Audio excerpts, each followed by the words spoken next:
Call our workshop session to order at this time. First up is discussion regarding fiscal year end 24-25 audit. Mayor and Council, I'd like to introduce Nathan White with Singleton and Clark that will be presenting our audit today. Thank you, Aaron. Can everybody hear me all right on this thing? Yes, sir. Do I need to move any closer? All right. Good evening, ladies and gentlemen. My name is Nathan White. I'm a partner at Singleton Clark, and I have for you all the city's FY25 annual financial report. As I go along, feel free to ask questions or stop me if you want to. But without further ado, we'll go ahead and get started in the back of the report, and we're going to start on page 107.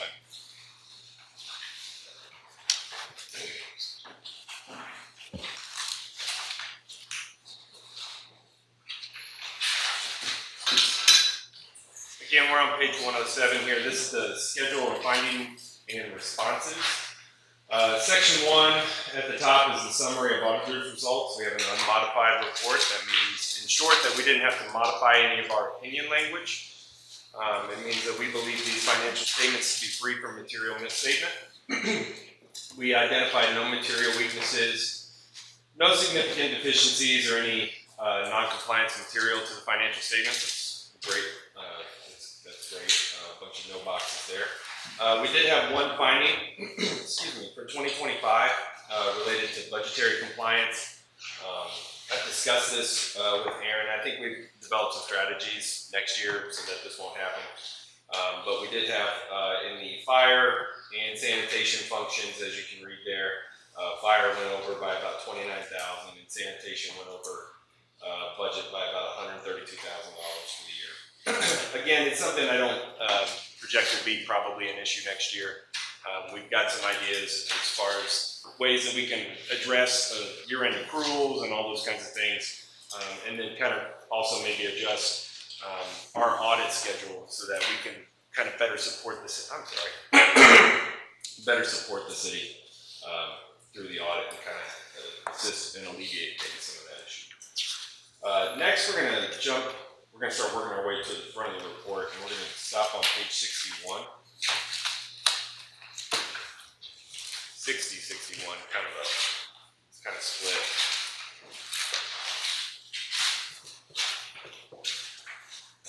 So I want to draw your attention to note P here, the implementation of new governmental accounting standard, and that's Governmental Accounting Standard 101.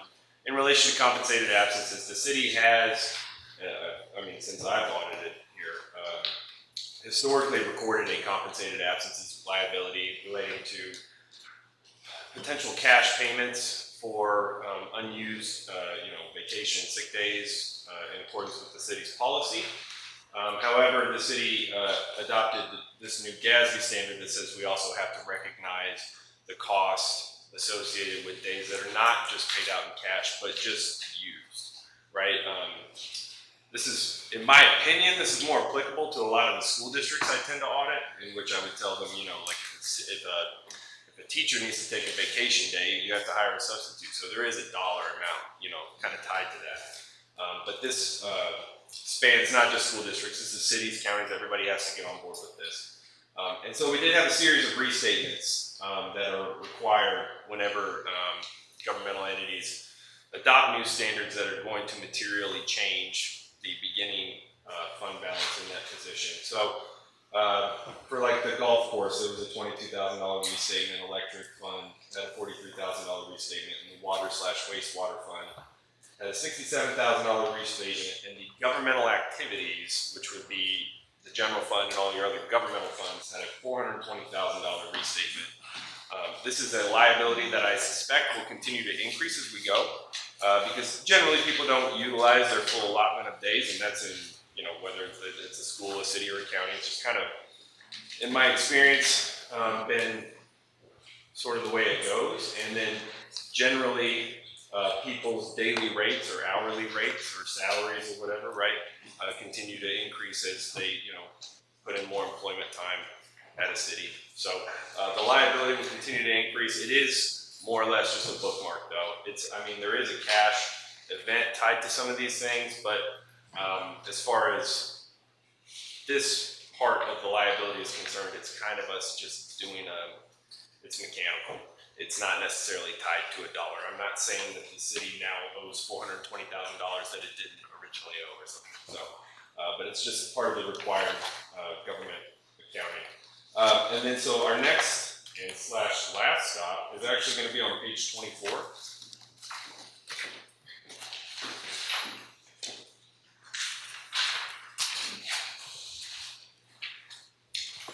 And this is the statement of revenues, expenditures, and changes in fund balance. For the city's purposes, this is your income statement. We have a couple of major funds here. The Coronavirus State and Local Fiscal Recovery Fund, which is finally phasing out in FY25.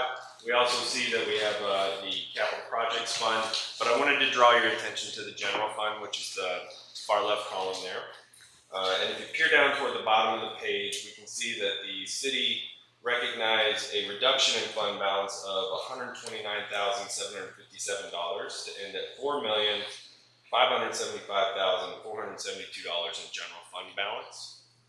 That is your equity, more or less. And, you know, we tend to suggest that entities maintain between 3 and 6 months of operating expenditures in their general fund balance. This number represents about 4 months, so you're certainly in like a healthy enough place from a fund balance perspective. And so we don't really see any issues there year over year or going back even a handful of years. So if I was just to kind of summarize on everything, I would say, you know, next year we have a little bit of work to do on the budget as far as just making sure that our appropriations cover our actual expenditures. But actual expenditures in relation to your revenues certainly so far seem to be healthy. So does anyone have any questions for me?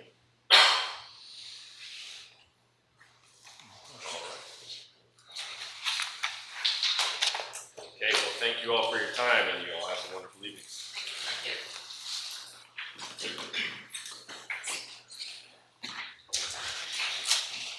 Next up, discussion regarding contribution contributing to the City of Lampasas Kentner Water Supply Corporation joint use account. Good evening, Mayor and Council. For those of you that may not know, Kentner and Lampasas have a joint use account that we can utilize for joint projects that benefit both systems. Before any expenditures come out of this account, both Lampasas City Council and the Kentner Board of Directors have to agree to those expenditures. Lampasas nor Kentner has made any deposits into this joint use account 15 years that I know of. It's staff's opinion that it would be very wise to start contributing on a monthly basis to this account. You'll see in you'll see in regular session that we'll have an item coming from Kentner as a request to use some joint funds.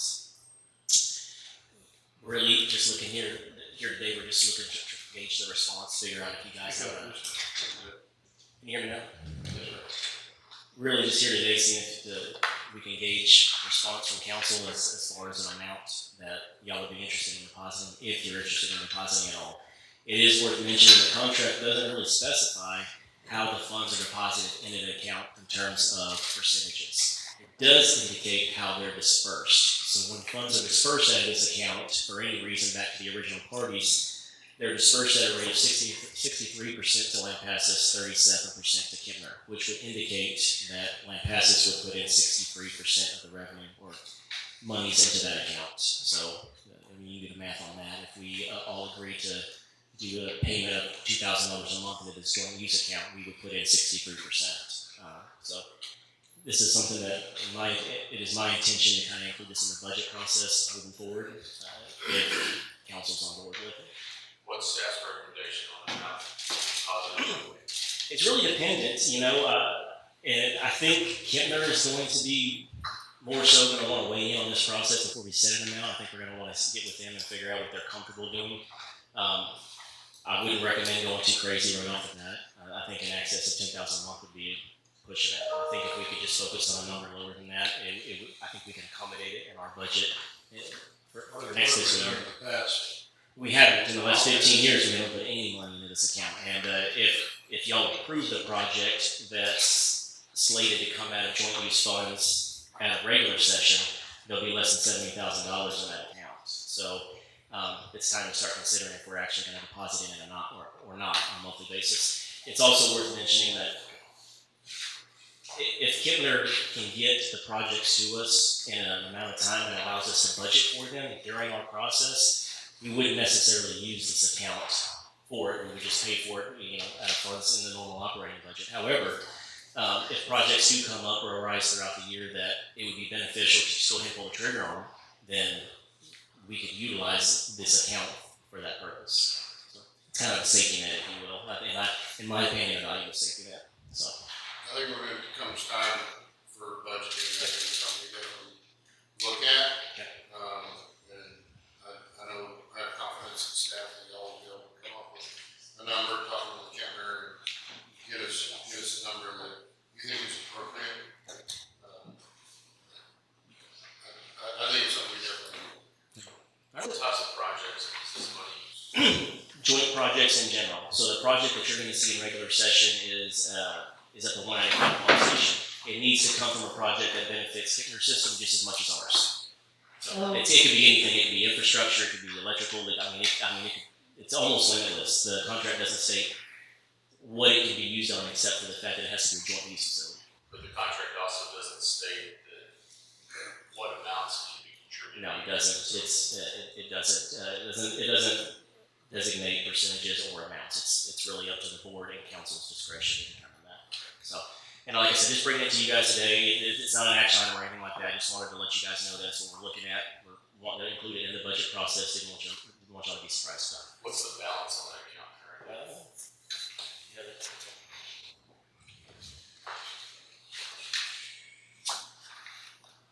It's roughly $350,000, maybe a little bit more. There's an item later this evening that we'll consider that's a joint use project for that account. I'm sorry, I'm trying to find that page. So these are this would be used for unbudgeted items that come up during the year. In theory, yes. In practice, it would have to be unbudgeted in order to really care to use the funds. Because had it been budgeted, you would have just paid for it out of the operating budget itself. So one of the things that Jason had talked about in that last water thing, when he was talking about the infrastructure and all that, is he said something about valves that were broken, and that was like part of like the issues when they had a break and that kind of thing. So moving forward, would this fund be able to fix a valve? Yes. Okay. Anything joint use. If it benefits Lampasas and it benefits Kibner, these funds can be utilized towards that. And that's kind of the intent. And I was getting that number for you. About 340, I did the math. Did it work? Yeah. I forgot that you had an action. But if that's approved, it's going to dwindle down to less than 70,000, which isn't a lot in terms of water projects, to be quite frank. I mean, some of these valves are in excess of $10,000. So, but, yeah. I guess the question I have, does that need to be in the contract? Do we need to alter or change the contract so there is like amount 6337? It's definitely something we can take to legal, but we spoke very briefly with her last week with Natasha Martin, and she expressed that contributing in the same manner it's dispersed would be her legal opinion in practice.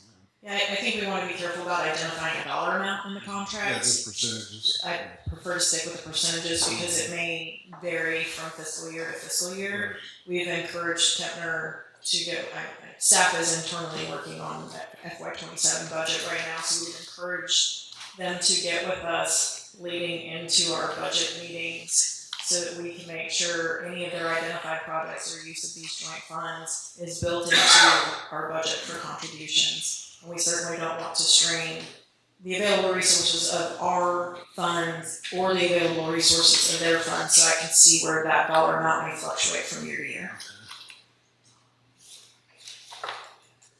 Any other questions? Joseph? All right. Thank you, Mr. Sewell. Discussion regarding Frontier Waste Solutions contract. He's got one more. Oh, I'm sorry. Discussion regarding an emergency water agreement with Kentner Water Supply Corporation. If y'all recall, back during the drought, we had an emergency water agreement with Kentner when the Central Texas plant couldn't produce water towards Lampasas. It's also staff's opinion here that we should have more of a standing water agreement, not just for times of drought, but in times of emergency. If the Central Texas water plant can't produce water, if there was a standing emergency water agreement with Kentner, maybe something that's renewed annually, it would keep Lampasas in water in times of not only drought but severe emergency. This is something that I've started working on, just purely gauging response, making sure you guys are. This is something that y'all are on board with before we spend the time and effort of this going to legal. Just making sure that we're all on the same page. Is it something you've seen before?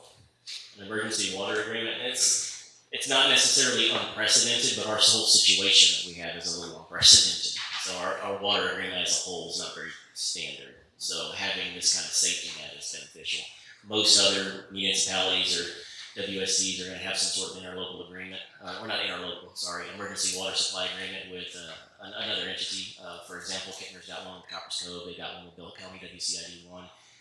We really don't have that capability except for with Corix. There is the potential there to get emergency water to and from Corix for that matter. However, that's going to require an extensive infrastructure upgrade. So while we can look into that, that's going to take a toll on the budget to accomplish. Our current agreement only, it's only in effect the fact that Central Texas cannot give us water. Well, yes, it's in effect if Central Texas cannot get us water via So there's drought. no other reason that we can get water. What other reason would you prefer? I don't No. Well, that's what I'm asking. Oh, gotcha. You know, like what's another emergency that we would run into that we need this agreement? Honestly, I would say failure to the Central Texas system. Just general failure.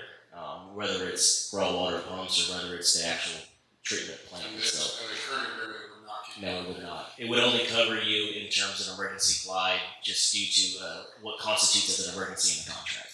Not necessarily failure of the Central Texas plant in itself. So my intent here would be to take that original agreement, kind of revise it, add some failure language to it, send it over to legal and kind of get their 2 cents on this. Yeah, that was gonna be my recommendation to you, is that revising the current agreement to adapt to what you think it needs to be.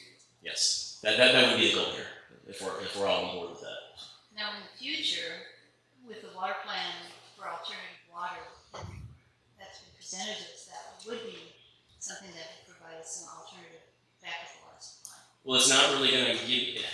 I guess in a manner of speaking, it would. Really, what it's doing is it's giving Kentner Water the ability to get compensated for that water that they otherwise would not get compensated for, and it also gives them an incentive to want to do it.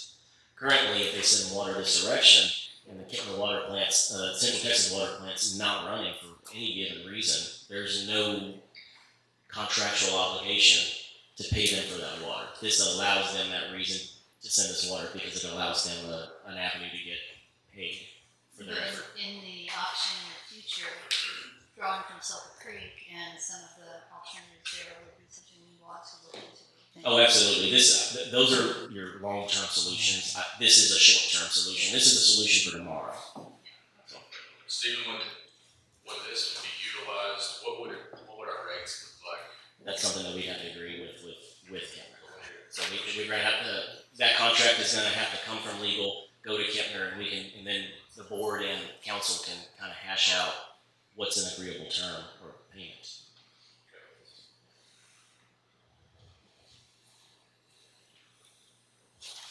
Any other questions? Thank you.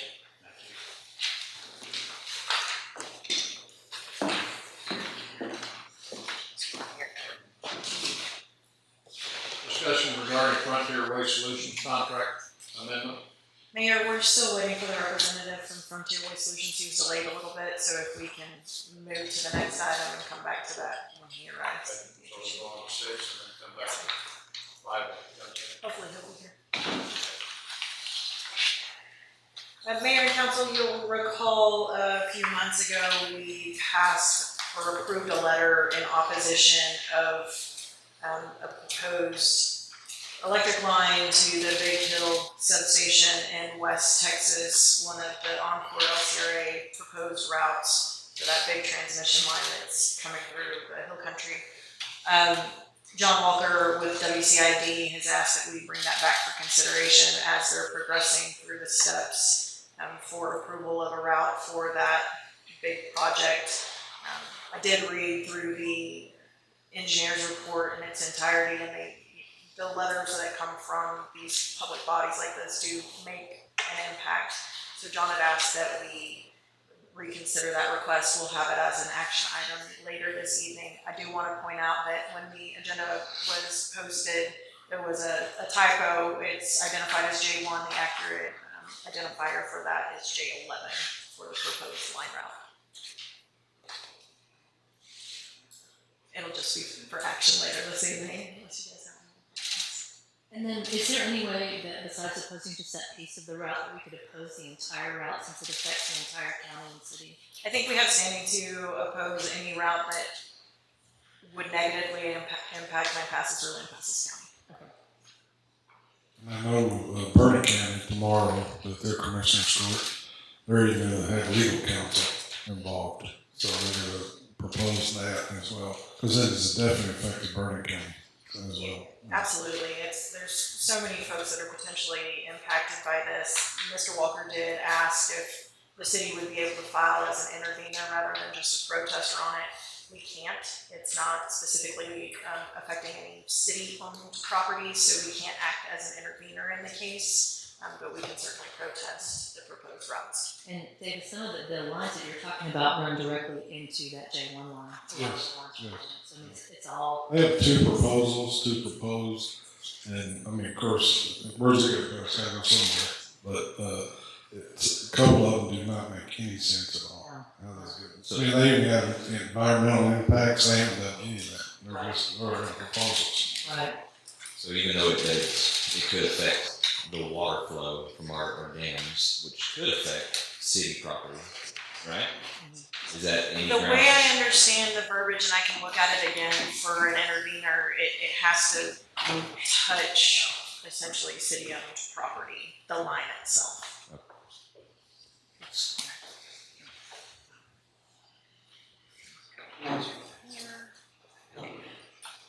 I can go ahead and start on a summary with the Frontier Waste contract unless you want to save it till later in the meeting. I don't know that we're going to be ready to take any action on the amended contract this evening.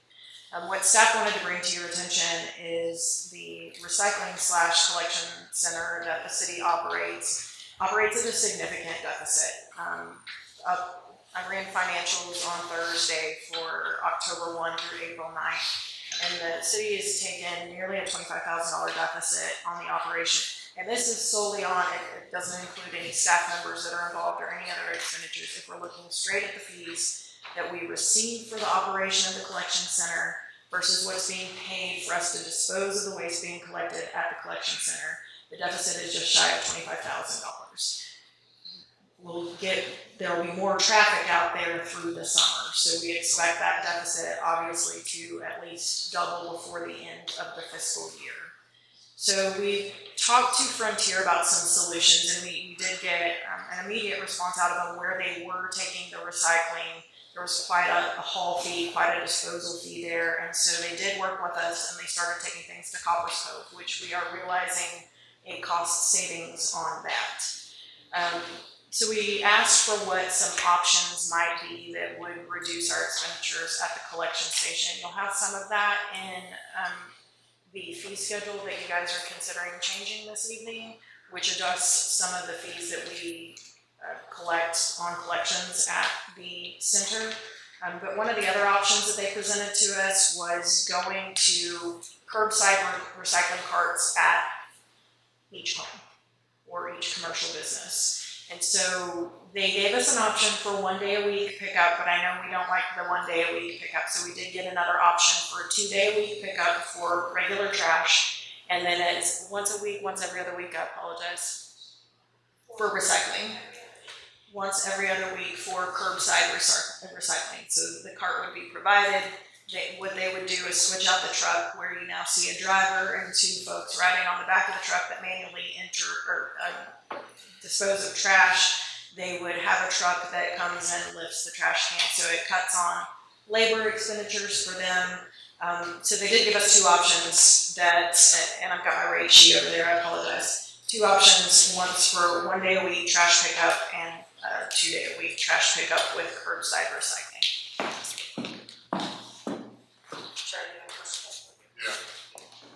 Another cart's going to be provided to the residents that pay rental, that pay for the card. So a single 96-gallon cart is provided in your monthly fee. If you want additional carts, there is a $9 per month fee for an additional cart. The first one is no charge. The first one is at no charge. A second 96-gallon cart would be an additional $9 a month. And that's on recycling and the regular disposal. I believe it's just one recycling cart. I would need to talk to Mike for specifics. I can't talk specifics on that. So like you get one trash cart. Yes. Every home will get one. Yeah. Every home would be issued one trash, one recycling. If you wanted additional, there would be a rental. What types of items would be recycled? Cardboard, aluminum cans. Not batteries. We do have proposed rates from them, and of course the city, because we do handle the billing and such for customers. We do add a small administrative fee on top of that. Currently, our customers pay $26.31 for their trash pickup. If we did 1 day pickup per week, it would be $27.22, so about a 90 cent increase. If we did 2 day, it would be $31.13, so just under $5 a month additional. And then, what about like bulk pickup? If you have, like, when we have leaves and you've got tons of leaves bags. So you can call Frontier and schedule a bulk pickup with them. If it's typically there's a 1 day a month where they'll do bulk pickup, but if you need additional pickups, we can certainly call and schedule a bulk pickup with them. Kind of like it is now. Yes. I did ask for some pricing also, which I need to ask him when he gets here, but I did ask him for some pricing to keep, because right now we have a bulk pickup day once a week. So to keep that schedule, I haven't gotten confirmation yet, so I can ask him when he gets here, but I don't have an answer right now. And also, part of this contract amendment, council had concerns that the original contract did not allow for private roll-off dumpsters on private property. They were claiming there was franchise to where Frontier would be the only roll-off dumpsters allowed. They have conceded that point in this contract, so it does allow for other roll-off providers to provide those dumpsters on private property. And they are working with one of our large customers to take over their handling of compost. So that's addressed in this. That was really what got this conversation going, was the need to accommodate for private roll-offs on private property, and the fact that our recycling center is taking quite a hit financially. Question I have is there's several people who are elderly and also handicapped. And this is a large container. How do they have? Sure. So the containers they are on wheels, so that does help with moving them. But additionally, Frontier allows for handicap senior citizen pickup. So they just have to call and let us know, or let Frontier know, that they're unable to handle that cart by themselves, and they do make accommodations for that. Yes. What's our current rate per month right now? $26.31 for residential.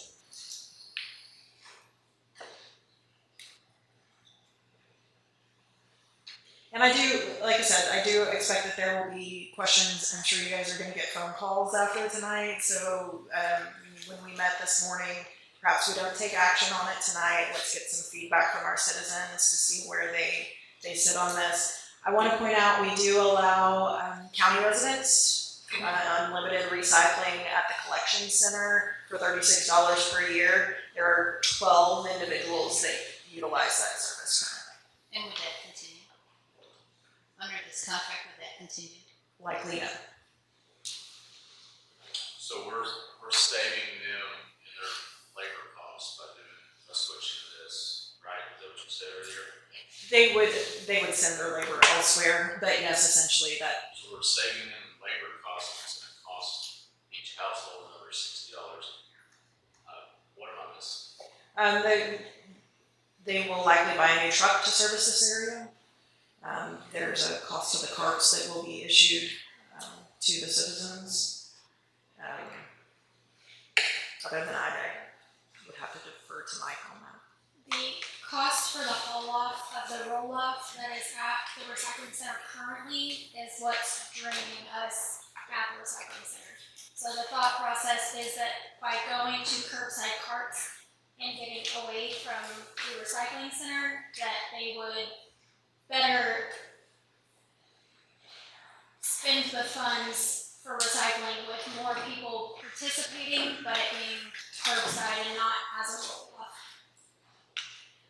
So the individual homeowner would not buy his 96-gallon cart. No, they would be issued. So this is saving the city money for the recycling. Potentially, yes. I've not done, it would be difficult to do an apples to apples comparison. I can certainly try to work something out by the next meeting. Do we have to have recycling? Is that required? Why don't we just get rid of the recycling center altogether? I will let you speak to the citizens. Is that, It's my understanding that there was, the last time this conversation came to council, there was quite a demand, that there was a lot of back and forth about even allowing it for county citizens. And it is utilized a bit, but that is an option to get rid of the recycling. I love the idea of recycling. I'm just gonna say that I recycle. I haul it down there once a month, and obviously it's not as convenient to have it as the curb, but I mean, every other town around us is doing recycling, and I think it's a good thing to promote this idea. I mean, so much cardboard is wasted, it's thrown away.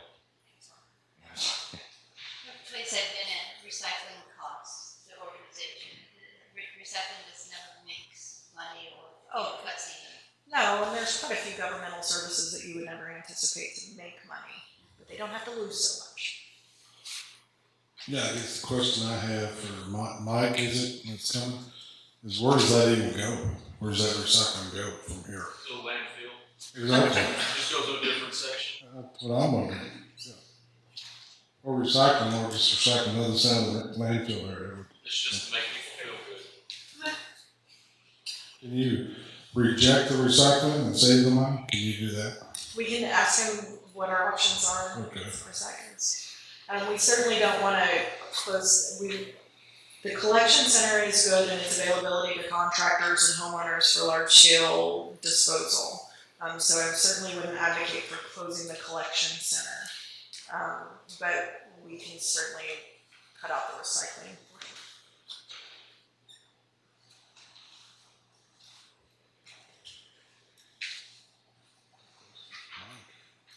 Got a lot of questions for Mike.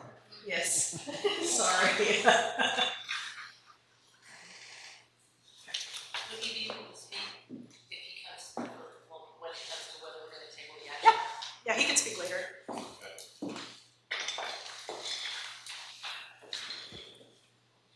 So I think it's, go back into workshop. No, we can touch on it at the action item. Okay. All right.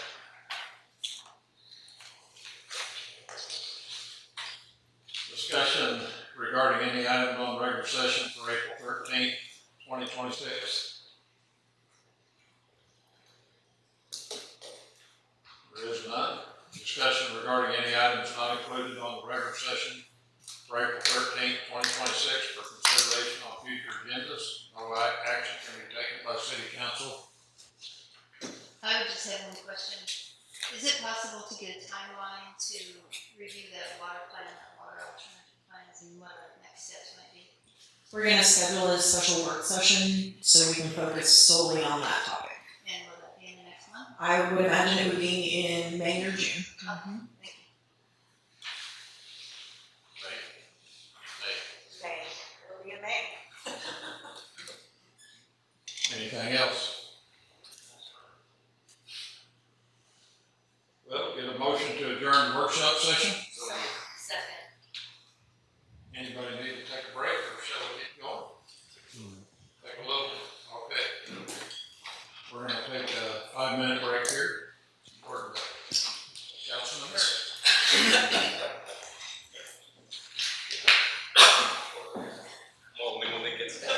Councilman Hernandez, right back. We will call a regular session to order. All rise.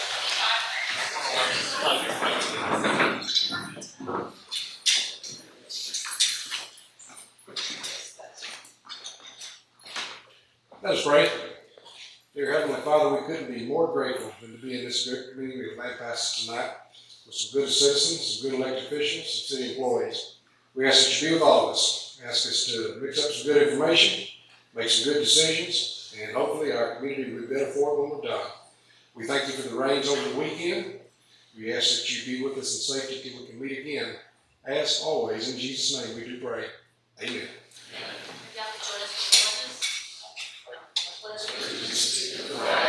The United States of America, and to the republic for which it stands, one nation, under God, indivisible, with liberty and justice for all. Honor to Texas flag. I pledge allegiance to thee, Texas, one state, under God, one and indivisible.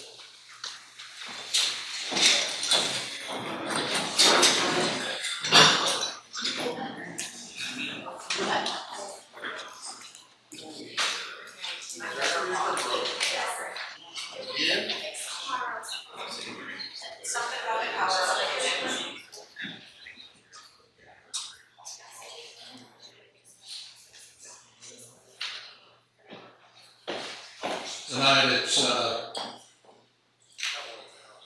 really a privilege and an honor to recognize Mayor Jerry Grayson for his service that he has done for our community. I think his wife is here and wave at us. No, she's not here. Okay, we will still honor him. Whereas Jerry Grayson dedicated a remarkable portion of his life to the service of others, embodying the very spirit, commitment, integrity, and leadership.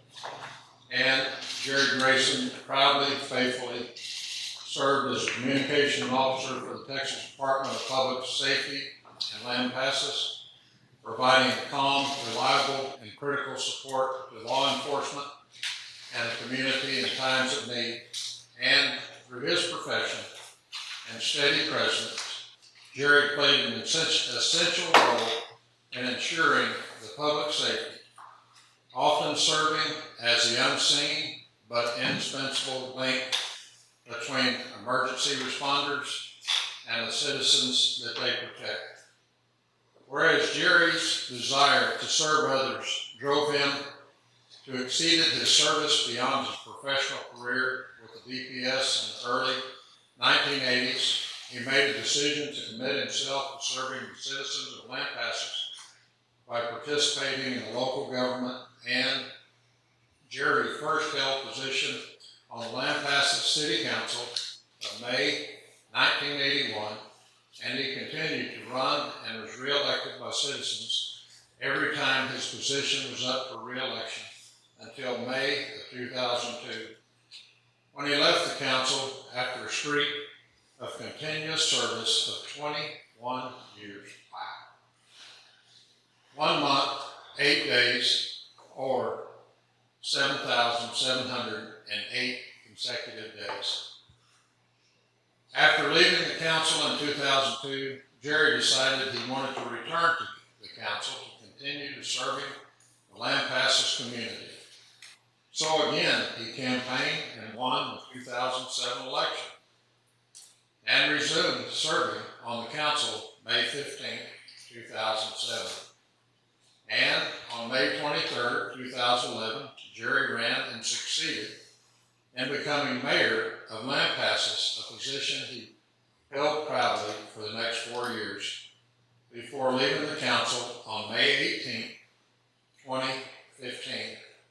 Having served for an additional period of 8 years, 9 days, or another 2,931 consecutive days.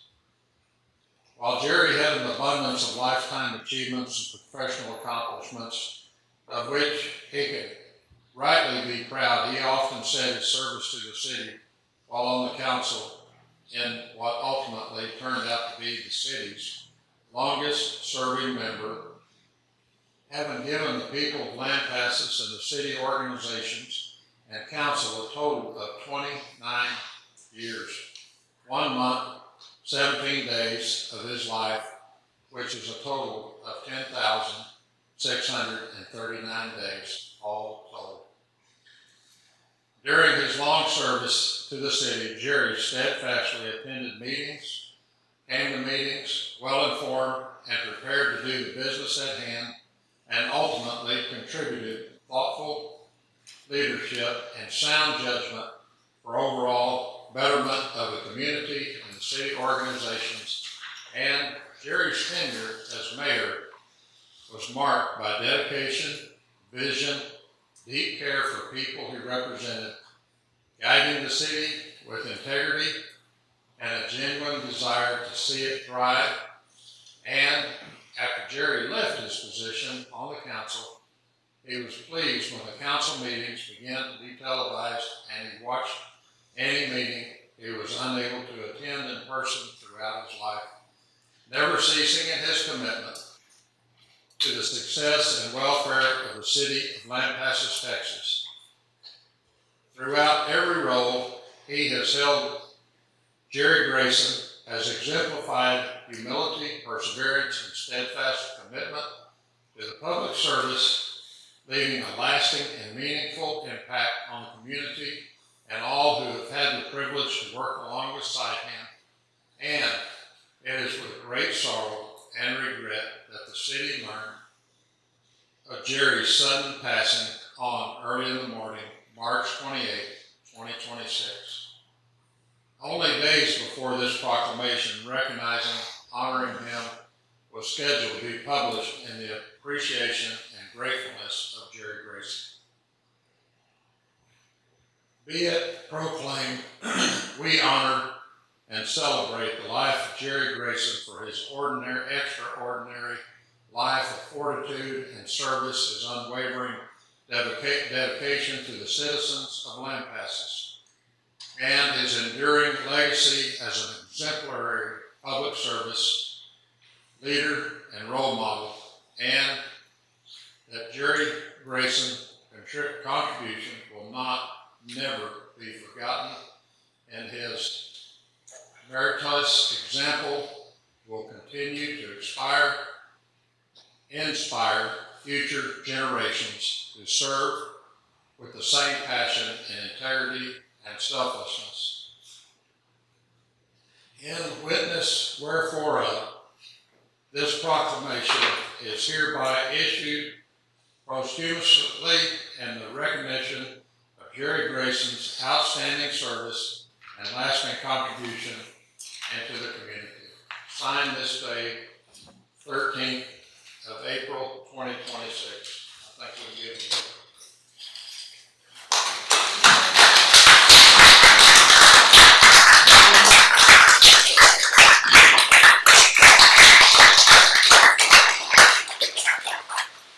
Just take a moment of silence as we remember him.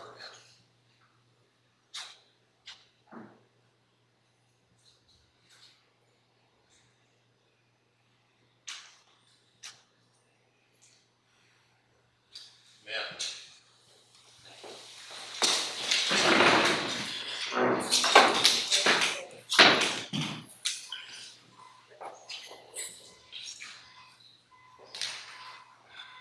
We have several other proclamations here.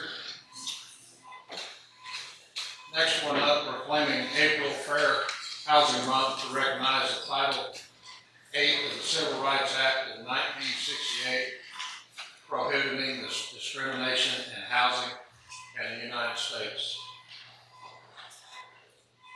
Proclaiming April 18th, 2026, Lineman Appreciation Day, recognizing our linemen, the professionalism of linemen, and the contribution of these brave men and women to make and protect public safety. Next proclamation, Tuesday, 21st, 2026 as National Libraries Workers' Day, recognizing that librarians and library staff connect individuals with a world of information and create welcoming, exclusive spaces where knowledge is accessible to all. Proclaiming April 19th, 2026 as National Library Week, recognizing that libraries provide the opportunity for everyone to pursue their passion and engage in lifelong learning. Proclaiming April 12th, 18th, 2026 as Animal Control Officer Appreciation Week to commend all animal control officers and animal control staff for the dedicated service they provide to citizens, and recognizing, commending Joe Schwartzer, the city's animal control officer. And I think they're here tonight, would like to come up. Probably is.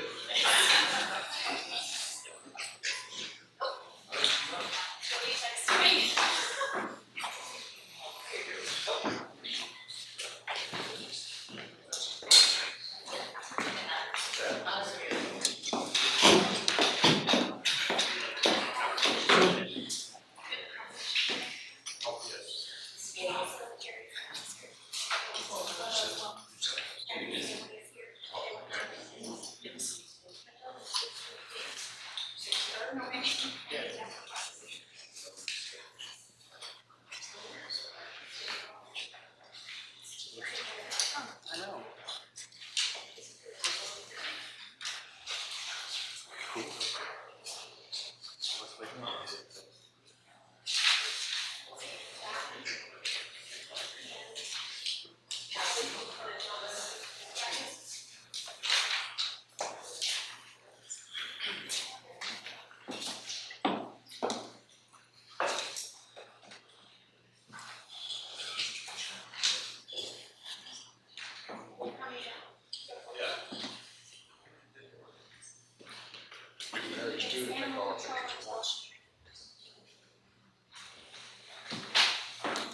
Did last time.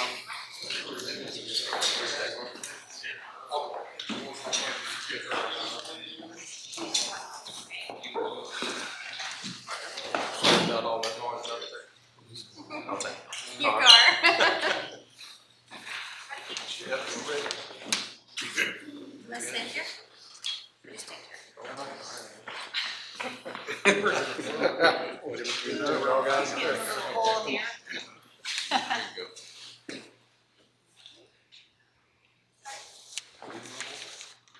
Nope, they have your name on it.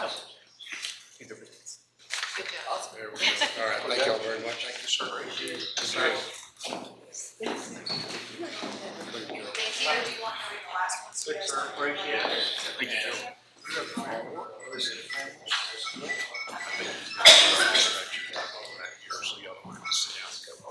Our last proclamation proclaiming April 12th through 18th, 2026 as National Public Safety Telecommunications Week to recognize the unseen first responders who serve as a single vital link between first responders and persons seeking immediate relief during an emergency.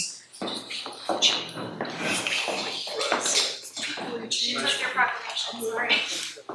Okay, see, you don't have a certificate over to me up here. All right. Thanks. Thank you very Love much. to see it from her. Appreciate it. Okay. Thank y'all. We can get Mr. Grayson family around.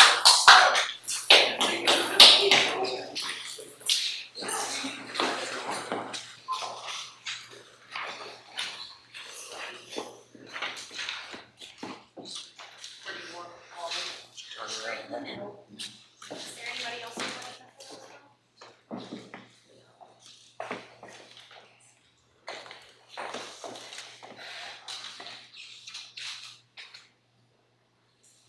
Thank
All right, we'll go to, public hearing and citizens comment. And, citizens comment, any citizen who desires to address the city council on a matter not included on the agenda may do so at this time for possible posting and discussion by council on future agendas. The city council may not deliberate on items presented up underneath this agenda item. And we have Mr. Atkins.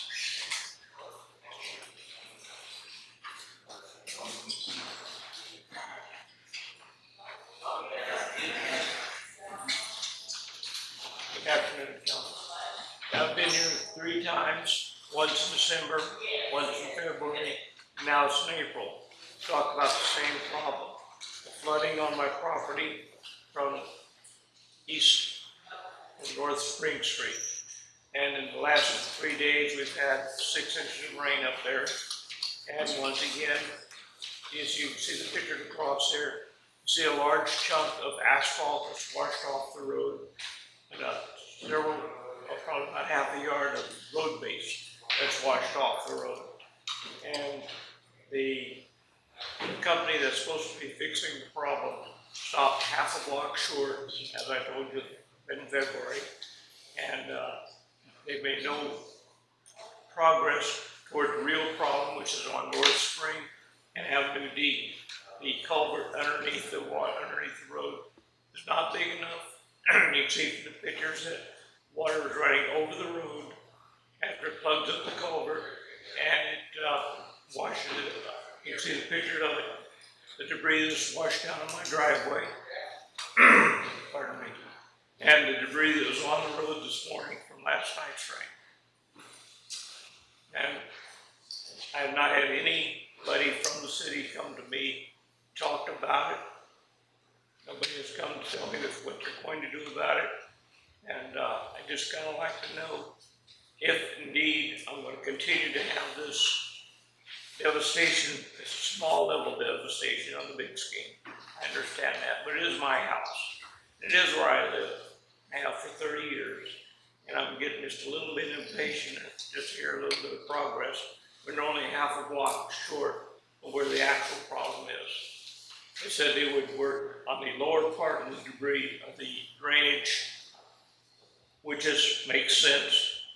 But then they stopped before they got to where the actual problem is. Every time it rains a massive amount, as it did in the last 4 days, I got 3 inches each time. It just plugs up the drain, washes over the drain, it washes over the road, it tears up the road, and it tears up the road base. It washes down my driveway, and this time again, it moved one of my outbuildings. So I'm gonna have to have that resettled again. And again, this has been going on for about 20 years. So I would kind of like to know if anything is going to be done about it, or if nothing is going to be done about it. I kind of halfway think that somebody owes me at least an answer. I think We can only answer with fact and policy. This isn't currently in the CIP plan. Like you said, December's the first that I had heard from him about this issue.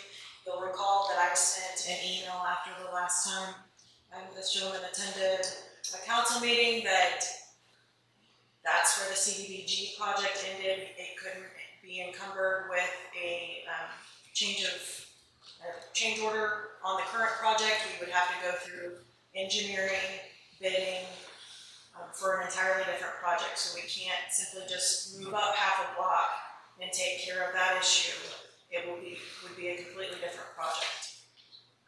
I would add to that they had planned to go beyond Spring Street because they marked the trees to be cut down. They marked the places where they clean out the ditches on up towards Summer Street, which is the next block over. If they had not planned on going that far, why would they mark the trees? Why would they mark where they're going to do? Okay. I know myself personally, I've been by your house the last 2 to 3 rains because I wanted to see that for myself. So next time I'll stop just to make sure that, you know, one of us are looking, and I think it is important, and I feel what you're saying. Also, my friend who lives on Avenue B, on 404 Avenue B, North Avenue B, the city was very kind and built a drive access point after they put the new route in there. However, the curb goes and then the access and then the curb again. And so this last time when it rained, last couple of times, the water ran down the curb as it's supposed to, ran down the driveway and washed out the gravel that they had put in. The city had put it in for them, which is a good thing. But it was all downhill, so when the water comes in, it washes down the concrete into the gravel, and it washed the gravel clear off about a 30-foot section of road is now 30-foot section of his yard is now gravel. Okay. Well, thank you. Thank you very much.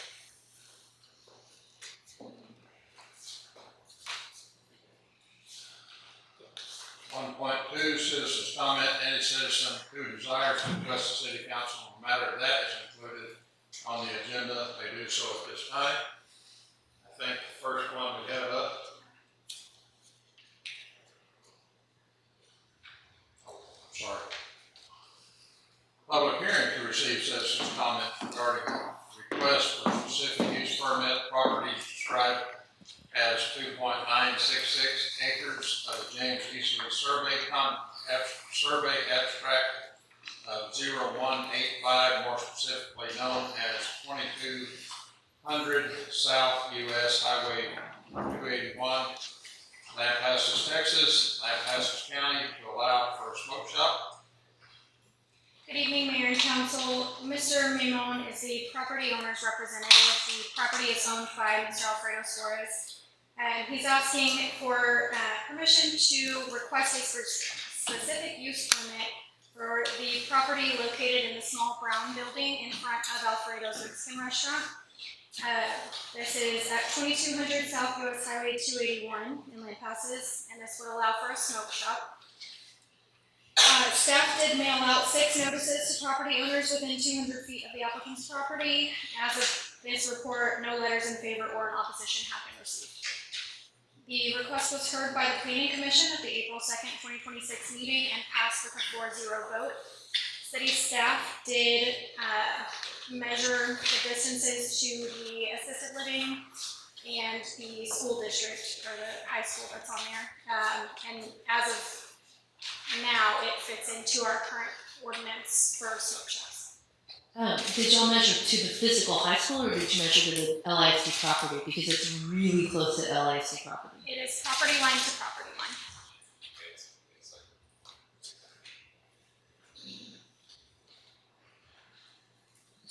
What about across the street with putters and gutters, being that it's a gaming thing for kids?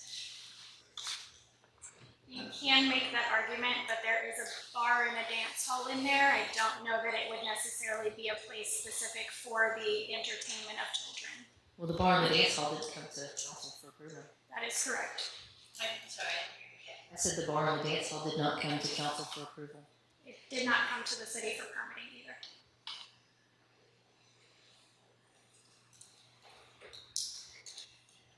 I mean, I obviously don't like the idea of smoke shops in general, but I mean, our ordinance, you know, it falls in with our ordinance of the tax, you know, so I don't want to, like I say, I don't want them, but it's still a business, you know, so. Well, it makes sense to me, and it does have parking, it does have access to the highway,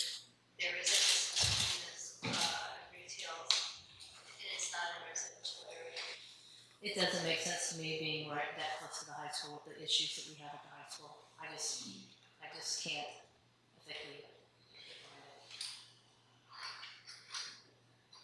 The property owner is here if you have specific questions for him, or we can open it up for public comment unless you guys have other questions. You guys have any questions?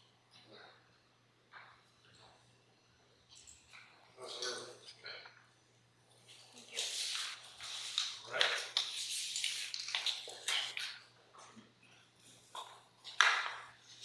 Next one up, 1.4, public hearing to receive citizens' comment regarding the request for preliminary plat of Northern Creek Estates, a replat of 79.917 acres out of and part of the John Burleson Survey Abstract 42, Lampasas, Texas, Lampasas County. Mayor and Council, Tri-Crew Ventures LLC is asking to consider approval of the preliminary plat of Northington Creek Estates. All notifications and publications went out by state law. 56 notices were sent out. We received 17 letters in opposition and none in favor. This request was heard by the Planning Commission at the April 2nd, 2026 meeting with the recommendation for approval with modifications to require the city engineer to review the plans. And that was in a 4-0 vote. Do you have questions? Questions? So what was discussed at P and Z? There was discussion regarding the traffic impact analysis, which we do have an approved letter from TxDOT. TxDOT doesn't issue permits within prior to 7 days before construction starts. So they have an approved set of plans, but no issued permit because they aren't that close in the process yet. There was discussion regarding a stormwater prevention plan, a permit that they're required to get with TCEQ, and they will get that prior to construction commencing. There was some discussion regarding drainage. The entire civil set of plans was reviewed by our third-party Bureau Veritas, and they did go back and forth quite a bit and came and they have been approved at this time. But drainage, I believe, was the main concern with traffic being a second. I do want to add though, Veritas is not a civil engineering firm, and this is a civil engineering issue. So I would rather have a civil engineer look at all these plans. I mean, because we know water doesn't flow uphill. And our civil engineer did look at it. he did look at Yes, it. we do have an engineering firm. My name is Mike Olson, Bureau Veritas. We do have a civil engineer that looked at those plans. It's just one of our divisions that we have. Okay. So they did have our an actual. Yeah, she is an actual PE. Okay. So yes, we did look at them, and like Kelly said, there was 2 or 3 issues that had to be resolved. Those were fixed and sent back, and then sent back approved. Can you tell us what those issues were? I don't have the report with me. Do you have it? I didn't know I needed that. I would have brought it. I think a lot of it was in the language part of it, the way something was worded. But everything all the calculations that they calculated and everything came out to correct to what our civil engineer also had done. Were the calculations based on the current floodplain maps? Yes. Because I think the floodplain maps need to be updated, because if you physically put your eyes on it, it doesn't make sense. They were updated to the current floodplain maps, and that's all we can go by. Even as a licensed floodplain administrator, that's all I can go by is what FEMA has published. So. 1982. Yeah, so until someone asks for an update, or FEMA decides it's time to update, it won't happen. Okay. Floodplain map is a power. 1982 is for that section of it, and in that subdivision, there's only a few lots, like 4, that are actually in the floodplain that will require a floodplain letter to be built on those 4 lots and bring it back up. But when you physically look at the lay of the land, there's a lot more of the lots that are like below grade. That's kind of hard. It's kind of deceiving until they get the build-up and everything that's done in their subdivision. When you look at the plans that reviewed, everything that's on there is out of the floodplain. What you see now will probably look completely different when they start building up lots, cutting the streets and all that, we will verify and make sure, because we will, to my knowledge, will be doing the inspections on that project. Everything will be above the VA, except for those back 4 lots, and then we will require a letter for that, an elevation certificate. So a couple of concerns I still have though is, I mean, there's a lot of water there right now. I mean, it's like 2 feet of water sitting there right now after the 6 inches of rain, which our July rain is a lot more. And I feel like we'd be doing an injustice to our citizens if this kind of goes through, and then 15, 20 years, 30 years down the road, we have a whole section of houses flooded. That could be my kids one day, that could be y'all's kids one day. And then I want to know too, because who's going to take responsibility for it if it floods? Because I mean, the state law 11086 from the Texas Water Code states allowing someone to sue in court for damage to their property by the overflow due to water. So if that goes to suit, who's in trouble? The city, because we have now taken it over? Hi, I'm Kendall Engineer, Civil Engineer with Design Could you speak Plans. up so Sorry, I'm Kendall Wimberly. I'm the Civil Engineer that designed the plans. Y'all are correct. There is a lot of water down there. We are going to be filling, as he stated, that we're going to be filling the lots. So that we're actually, there's a BFE given on that floodplain map. It's about 105.5. We're actually, our minimum is 107.5. So we're actually 2 foot above what they're providing and showing as a minimum, which would be a 100-year floodplain. And How many tons of dirt is that? I'm sorry, what? How many tons of dirt is that? You're gonna have to break It's quite a bit. It's in over 100,000 cubic yards. Does that affect your neighbors? No, all the dirt is coming from the site. I mean, the water, where you sending that again? Is it trying to get to the creek? Is that what you're trying to do? So there is so where the water drains off today, we can send it there today. I mean, we can't push more onto them. We can't push. I mean, really don't want to push less because then it kind of runs their crop or if they grow crops or anything like that. So we can send what's being there, or what is going there today. That's what we provided in the plans. On page 11 of your drainage plan, as I look at it, you've got 107.5 or 1,007.5 on the eastern portion, and then you got 1,009.5 on the western portion, and you're planning on taking the water uphill a few feet. How does that work? So I mean that's the finished floor elevation of that house. So you're gonna move the water up 2 feet. So, what do you get? Where How the you water? get water to the creek? No, these are safe elevations that the house can be put at to not be flooded by the creek. Is what those elevations You're are. not worried about the water from the He's creek. not sending it to the creek, he's sending it next door. He's saying he's sending it the direction that it's already traveled, right? Isn't that what you just said a while ago? Yeah, correct. Yeah, So you're not planning on sending the water to the creek, planning on sending it to the next. Well, there's a portion of it going to the neighbors, and there's a portion of it going to the creek as it is existing today. And you can see the drain we met. That's why there's a fairly large pond to convey all this, because it increases the amount of flow through the subdivision. We have to slow it down in that pond to go back to existing condition. That's why I asked how much dirt is in there. It's Have quite a you bit. taken any elevation shots, any topos? Yes, we've done a full survey of the property. You have, like, on some boots on the ground? Yes, sir. Full. They went and did both properties full. It's like a 40-foot grid, 40-foot grid. And you guys, when you put your stamp of approval on this, you take full liability. Correct. Yes. I mean, yes, correct. For how long? I mean, it's I guess forever until, I guess if I died, then I guess they wouldn't have anybody to blame. I guess they could still do the company. I'm not sure exactly how it works. I'm not aware, but I know that we are responsible as the engineer.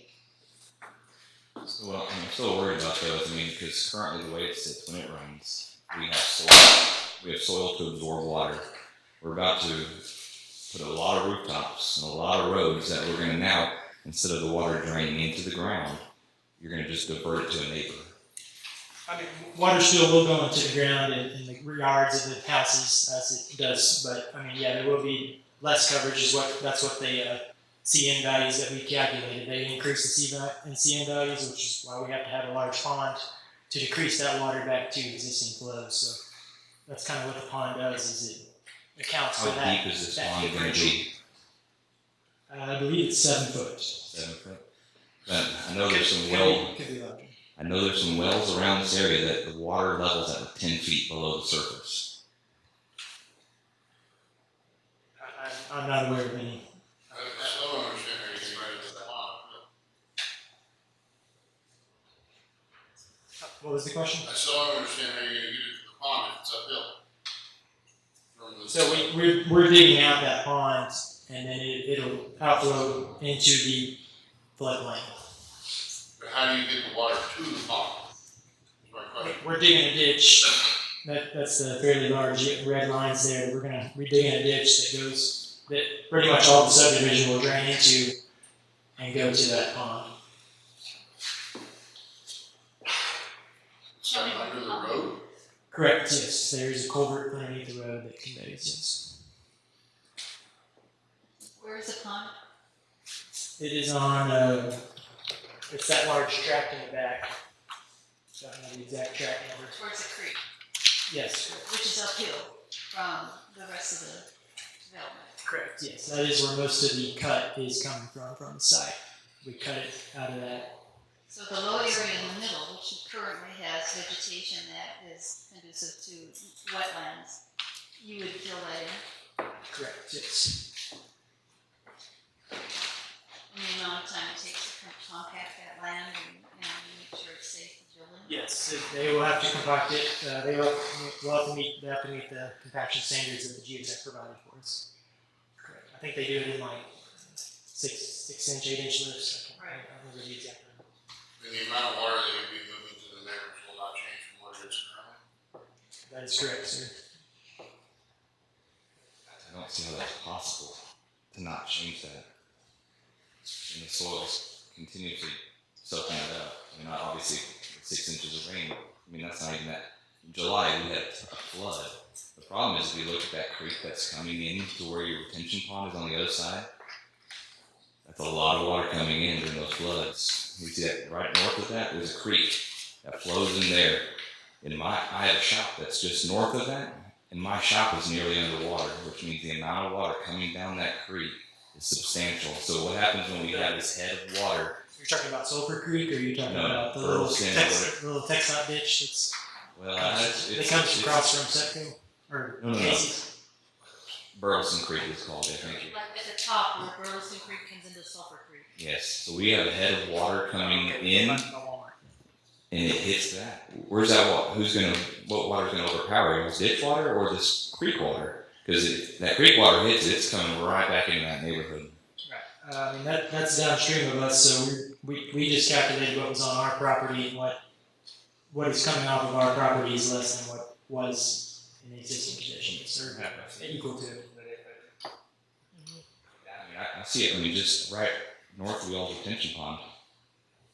Oh, you're talking about Burleson Creek. Is it the one that's across the? Okay, over. It's right across the street. Yeah. I mean, how are you? How's that going to prevent that? That's the same answer. I mean, we're just looking at our site, and we'd have to do a whole floodplain study to look at see what all that would be. Which I think a floodplain study would be a great idea.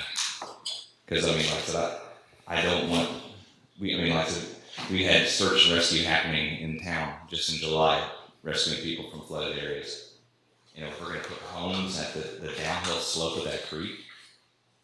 Yes, we do believe there's issues with the floodplain, which is why we didn't build it according to the floodplain map of 105.5. We actually built it 2 foot above that because we also don't want homes flooded, and our developers don't want homes flooded, and that's not a.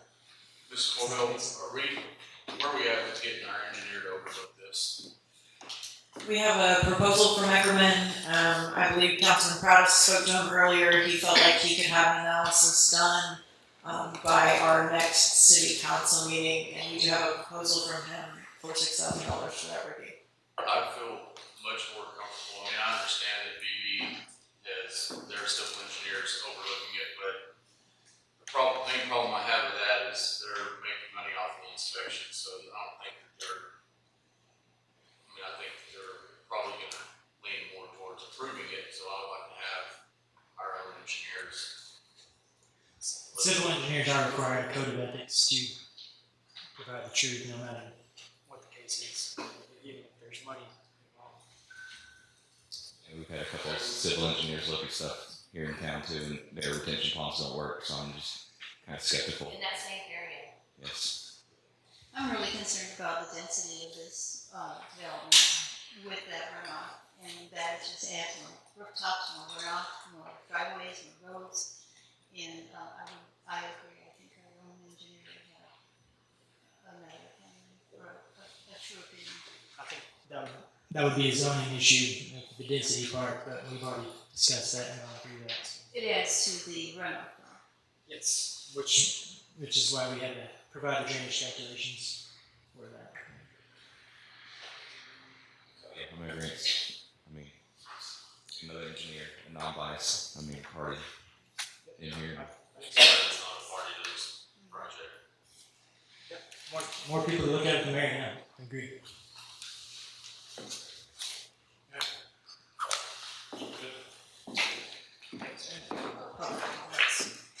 Mayor, we may still have some public comments. Yes, first one we have up is Mike Richardson.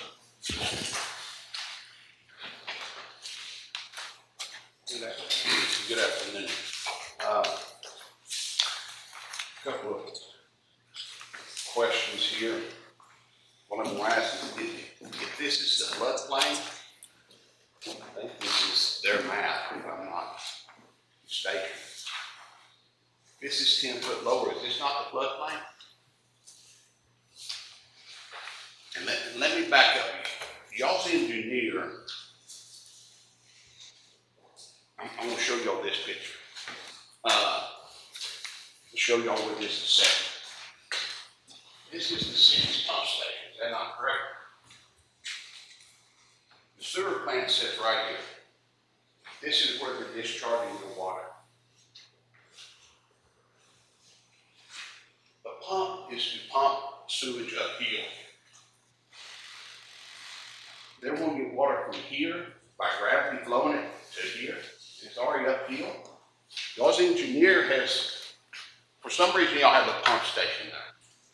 Is it just to have there to look at? No, y'all have to use it. I mean, that kind of answers the whole question. Is this low? Well, that picture y'all are looking at, this property is approximately 10 foot lower than that pump station. And y'all want to hire another engineer to tell y'all, but y'all have already done it once. That's what the pump station's there for. In my opinion, that's what it's for. Well, I think that's what y'all have pump stations for, right? I mean, it's the amount of water y'all have coming in there from across the street. Here's pictures of the field that they're talking about, where standing water is. This morning, at approximately 8:30, here's the water that come out of that field coming onto our property. Right here. If y'all don't mind passing this down, it'd be great. That's it. That's after 5 inches of rain. 5 3/4 probably. That's all from 4th Street down to the Sulphur Creek. That's the only place that water comes across there. It takes 5 inches of rain to get it to do it. Here's after 2 inches of rain. These are all documented. If y'all want it, I'll get y'all all the information. That's the same picture you're looking at right there. That's the same picture.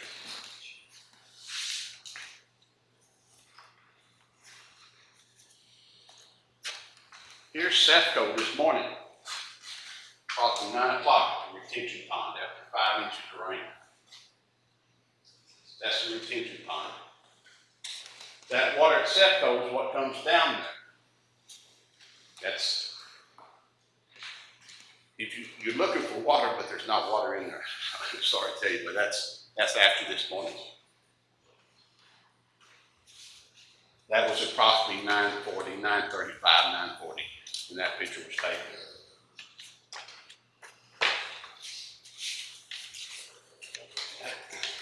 as I said before, I'm starting to see they bought that property, but they're fixing to try to make this Lampasas problem again, the city's problem. It's, you know, I think the city right now has enough water problems as it is.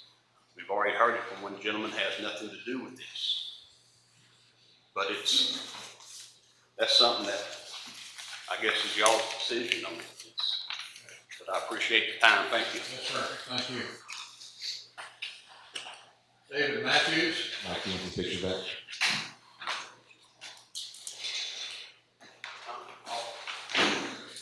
Good evening, sir. Thank you for having me. I'll try to make this quick.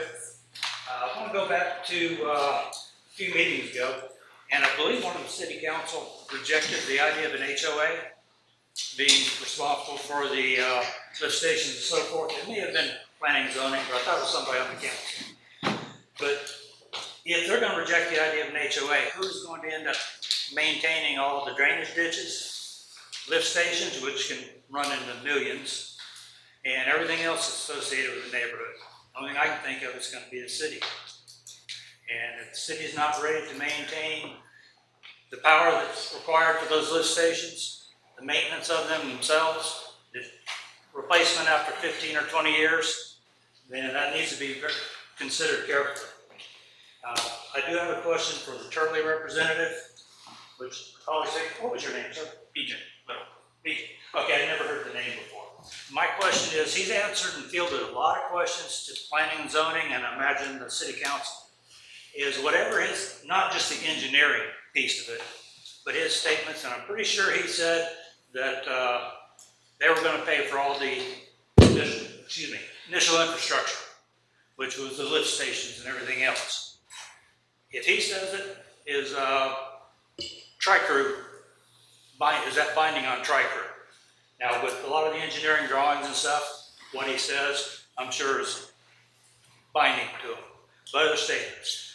He said that they're not going to take any land from the frontage, from myself, Dale Kemp, the Richardsons, or anything else for these acceleration lanes and deceleration lanes. So is that binding to Tri-Crew?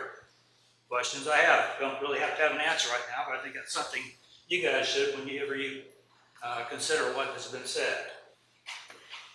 We're also concerned with the fact that Tri-Crew Ventures is an LLC. They can fold at any time when something goes bad.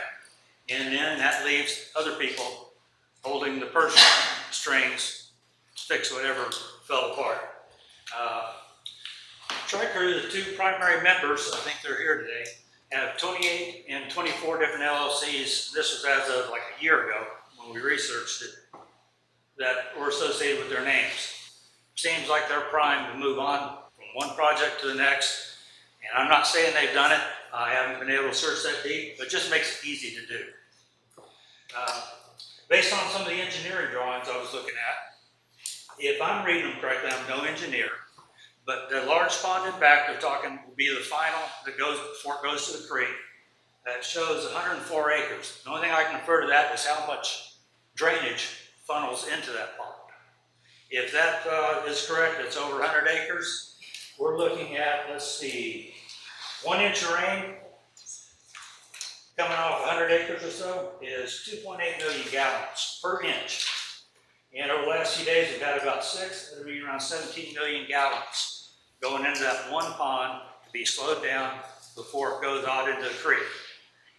That pond's not big enough for it. Yes, it's got 2 36-inch drain lines, but you got that much water pouring in, that's gonna do something to the creek if it doesn't overflow those banks and flood even more. Please understand our concerns with the possibility of our property flooding, the new properties, new homes being built, because right now, as you know, you've seen the pictures, a lot of you went out there, that water goes out and spreads across all that acreage and either evaporates or slowly drains in. Not much of that water goes directly to the creek. So it's not really affecting the creek that much because it's slowed down, it's spread out, it's absorbed or evaporated. But if you channel it all into a couple drainage ditches and then in that pond, I think you're creating a lot more problems. And as I'm sure you all know, flood insurance or home insurance does not cover rising water. They'll cover water damage from your bad roofs, so forth, and leakage inside, but rising water, no. If we have a problem, my insurance won't cover it, neither will any of those houses unless they go to the extreme of buying their own flood insurance, and that is very prohibitive. And one other item, which I don't know if Turley and Associates, or not Turley, but Tri-Crew be responsible for. But right now, and you just saw the pictures of the little retaining pond at Sefco, or Casey's now, no water flows into it. My initial thought was the first little bit of rain, first inch or so, would go into that, and that way it'd contain all the diesel, oil, and everything else that comes off that concrete. But it doesn't.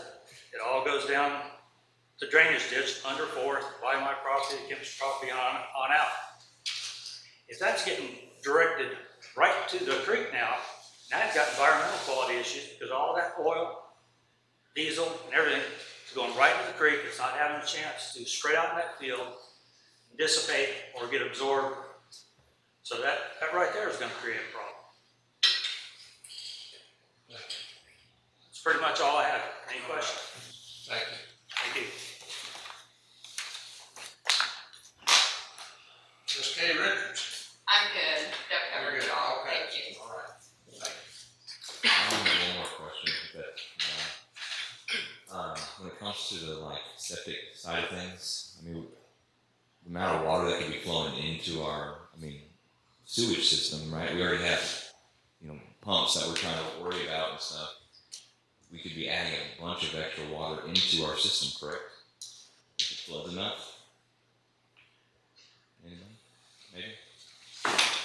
There is infiltration.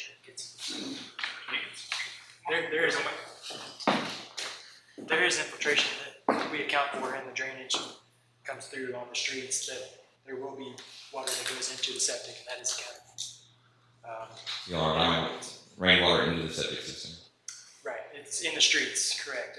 All of our manholes are above that pond elevation, and all of our lift station is above that pond, that top of that pond. So none of that is like pond overflow to a lift station. But yes, there is streets that, as the water goes down, it happens in every street around here.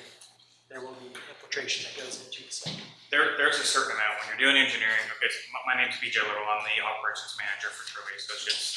I'm not an engineer. I'm a surveyor by trade, but I've managed an engineering company for 20 years. So every subdivision, every street, every development, every city has infiltration into their sewer line, whether it be through old aging sewer lines that are clay pipe or broken manholes that have lids exposed. That are in low areas, they all have an infiltration. TCQ requires that you calculate that into your design. I know Jones Heroy, who has reviewed that for y'all previously before we got to this point, took all that into consideration. They looked at the fact that we had adequate water and sewer. I know during the planning development a week ago or so, they said that still was fine. So I know all of that was taken into account whenever we're doing those designs, and Jones Heroy looked at y'all's design, so that's all part of it. It's all considered. And if I can for a minute, I wrote on there, I wanted to just cover a couple additional things on this that I think are important to y'all. It's obvious that you drive by this development, all of these residents, I'm not doubting that they haven't seen it, you haven't seen it. This property is low. The low area, there is a low spot and it holds water. That the intent for us is to fill that low area in and discharge all of this water from the top of the property where Casey's is all the way down to the detention pond. There is a small amount of water that's going to exit off of the property on the east, which currently already goes there. I just want to make sure you understand that the state mandates civil engineers, both the engineers that reviewed our plans, our engineers, your city engineer, they all have to follow the same requirements. We can't discharge water, the water laws that you talked about. We can't discharge water at a higher or more than it previously was discharged. We also don't want to discharge less, because if people use that water for livestock or farming or anything on their property, and we take that water off of their property, then we also can be liable for that, because now they don't have the water needed for their needs on that property. So at that location, we're still planning on discharging the same amount of water at the same rate that it was previously going, which was reviewed by y'all's third-party engineer that you paid, that we did, and then all the rest of the water is designed. Guarantee that we went out there for multiple days and shot elevations on this property that we're filling in that low area to drain the water from the top of the road all the way down to the bottom through that detention pond. And the water that's coming from the CEFCO, the water that's coming from the church up the road, all of that runs through this property. And then I know there were some questions about, you know, oils and those sort of things. I can bring literature that talks about all of those things are filtered out through grass channels. If we would have put concrete on all this, all of that oil and everything just runs all the way down to the creek. But when it filters out through grass channels, those are part of your SWIP plans, that you want water to flow through grass channels because it filters out all those contaminants before it gets into a creek. So all of those things were taken into consideration here. The property drains south, all of the drainage. I know that's the biggest concern of this project, and it has been for the last 4 years that we've worked on this project. It's been the biggest concern. We spent the last year designing these plans, looking at them, confirming the elevations on the property, preparing a grading plan, having y'all third-party engineers review it. Everything drains down to that pond except the small amount of water that drains to the east. It's all going to be caught in that pond. And yes, that floodplain, there is a floodplain down there. There's a lot of water. All of these lots will be filled high enough that that floodplain in a 100-year event will not come up and touch those lots. We made sure we added an extra buffer to make sure that those lots are not up there. And then there was a question about the liability. I mean, we have to, as engineers and our firm, we have to stand behind it. The developers have to stand behind it. And if there's an issue, you're going to catch it pretty quickly. It's going to happen in the first year or two. The amount of rain that we get now, like, we're going to notice that issue, and we're required to have to come back and fix those things. And if for some reason we argue, then we're liable from a legal standpoint. We can be sued, our developer can be sued. So we spent 4 years. If we weren't interested in this project and being a part of the community and doing this, we would have stepped aside and quit this. But for 4 years now, we've been working on trying to get this project done. We've made several concessions. I think we're at that point. The zoning's been done. We've gone through everything. We've got our plans approved. So we're happy if y'all's engineer wants to look at this. I'm very, you know, I believe that he will. I'm very confident that he will come up with the same thing because he's also a professional engineer. He's going to read these plans that the third-party engineers review, that our engineers review, that engineers in my office reviewed before we sent it in. I'm very confident that any other licensed civil engineer that looks at this is going to come up with the same findings. And I get that it's people don't want this in their backyard, and I understand. But, you know, we have fixed all the problems. We've met all your ordinances. We've satisfied all the codes. We've met all the state requirements. TxDOT is satisfied. And we've done everything to meet your codes in order to move forward with this. So we're just requesting that you consider that and when you in your vote tonight. And I also can answer questions if you have any. Any other questions? Thank y'all. Hey, this may be a question for the developer, but are y'all trying to offload that property? Not right now. No. No? No. All right, thank y'all. Thank you. All right, I think our waste management, or no, frontier management, I'm sorry. We can do it when we get to that action. What's that? We can do it when we get to that action. Okay.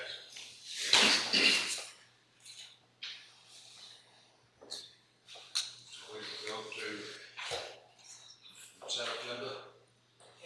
Madam Secretary, will you read the consent agenda? Sure. 2.1, discussion and possible action regarding approval of minutes of the regular meeting held on March 23rd, 2026.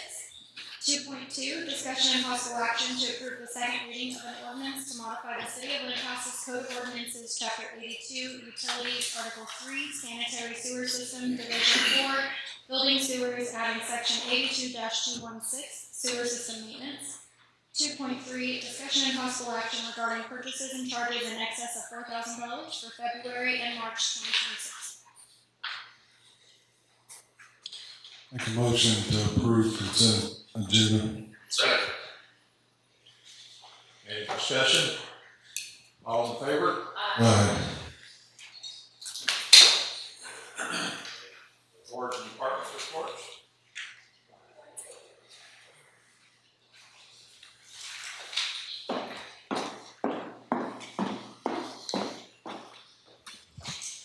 Mayor and council, we have a zoning board of adjustments meeting tomorrow night. On Wednesday, we have an economic development corporation meeting. Early voting starts April 20th through April 28th. April 27th, we have our next city council meeting, and May 2nd is election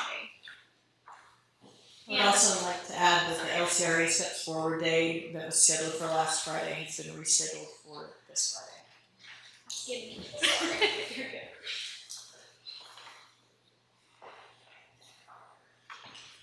Any questions? All right. Thank you, Ms. Dave.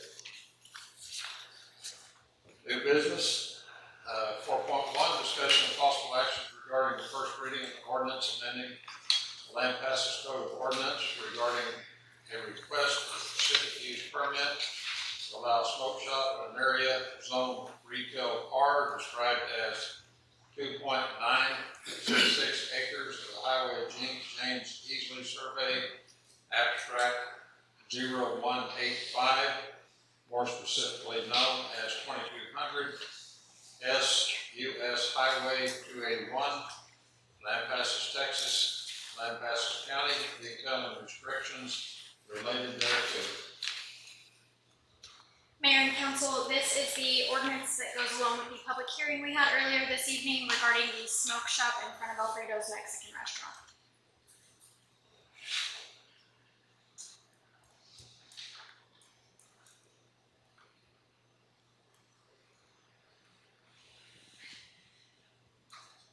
Get a motion? I make a motion to approve the first reading of the ordinance, amending the Lampasas Code of Ordinances regarding the request for specific use permit to allow for a smoke shop in an area zoned retail R described as 2.966 acres of the James Easley survey, abstract 0185, more specifically known as 2200 Southwest Highway 281, Lampasas, Texas, Lampasas County, detailing restrictions related thereto, ordering a change to ordinance number 878 and accompanying city of Lampasas zoning map, reflecting the same and providing an effective date. I second. Any discussion? I don't necessarily like the idea, but it is meeting the restrictions that we have set. Any other questions, comments? I know that it hits our zoning barely and our ordinance barely, but I just.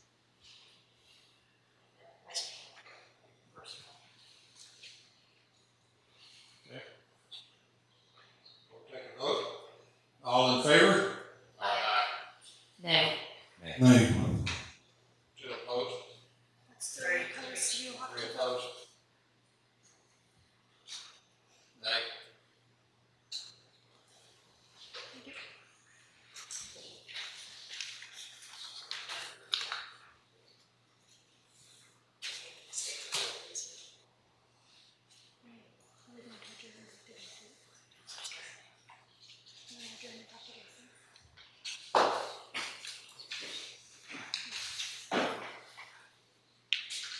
When we disapprove an SUP, we have to state the legal reasoning why the SUP is being denied. So you have to quote the ordinance or the law that the denial is based on. Where would I get that at?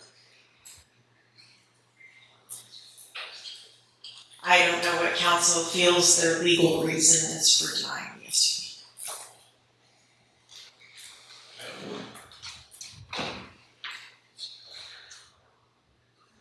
Mine's ethical.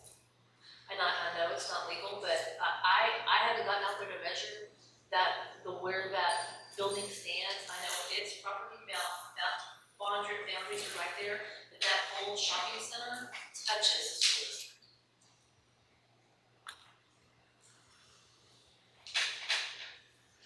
The legal address of that facility. 2200 Southwest Highway 281. And my issue is that it's touching, the property that's sitting on is touching the school district, so I don't understand how it fits in ordinance. I do believe I misspoke earlier. It is door to door, not property line to property line. So So the ordinance that was implemented last year was door to door. And how far? It's 200 feet, or 300. 300. That's the distance. The distance. Door to door. Door to door. You said 200 feet door to door. 300. 300 How far feet is it? door to door, 2,000 plus. not property line to property line. No, So sir. it doesn't want you to talk about. What about the football field? Still over. Still over. It's still gonna be too far. And the property line between the shopping center and the Day One Family Fitness that's right there are separate. So there, you do have that kind of a buffer there, but if we're looking at door to door, it's 2,000 plus. The Day One Family Fitness is, I mean, that's all the same parking. All of it. They share parking, yes, but property lines are separate.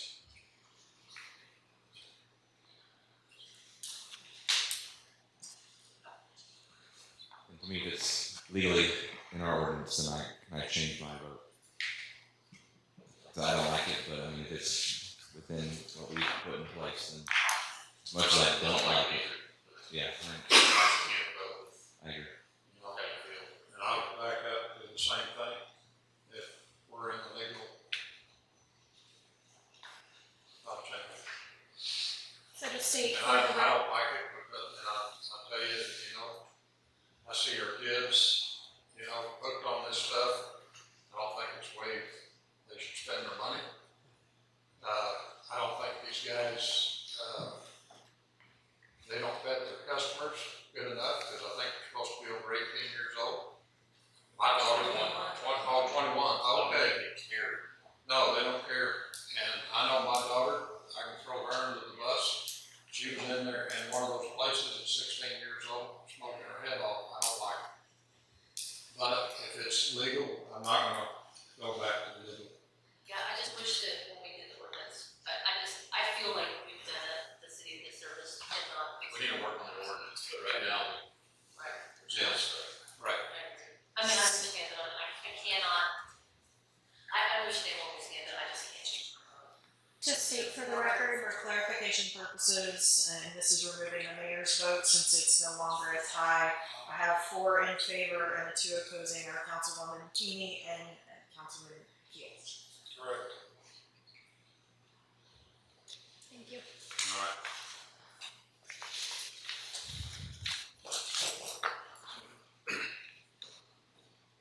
We talked about going into executive session, and if we can, get a motion to adjourn into executive session. We're not done. We have the ability to adjourn into executive session regarding any item on the agenda, and I believe the mayor would like to exercise the right to do so to consult with the attorney on 4.2. so moved. Second. Thank you.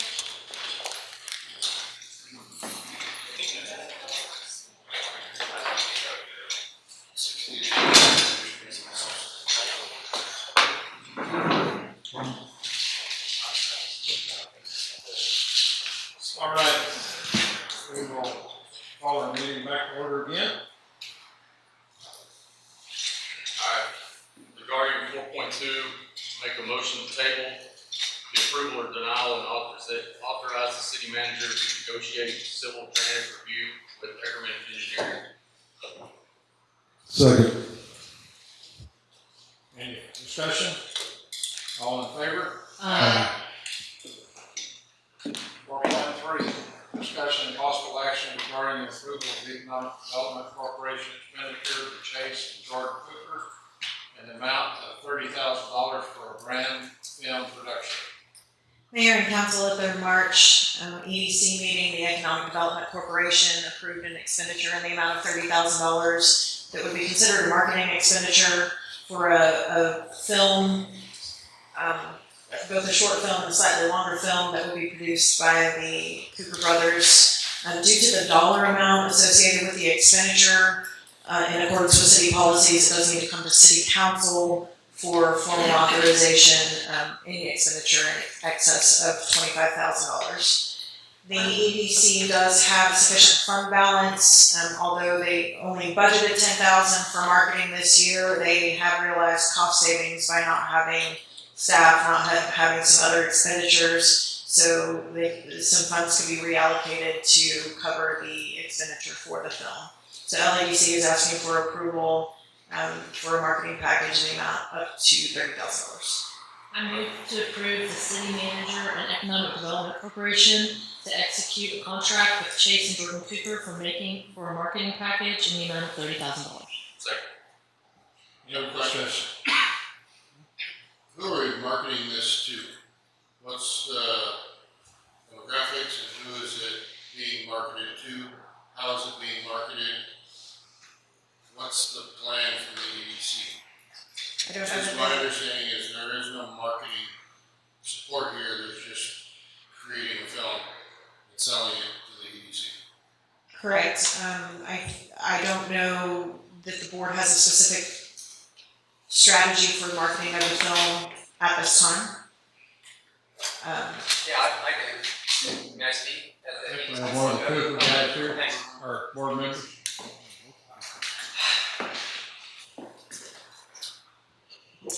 Good evening, Mayor and Board.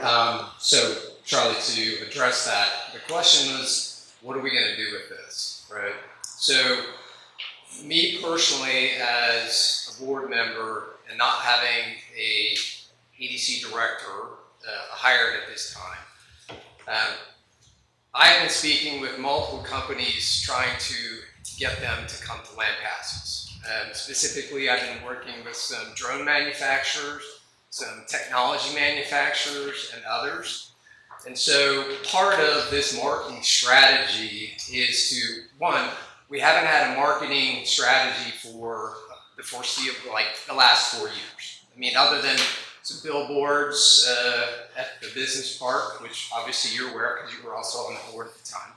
So we haven't really had a marketing plan. Get off when they did. Right, I won't get that. But at the end of the day, we realize that there has been no marketing expenditures for the city other than what's done by Spring Ho and all the other organizations that bring people money, employment, etc.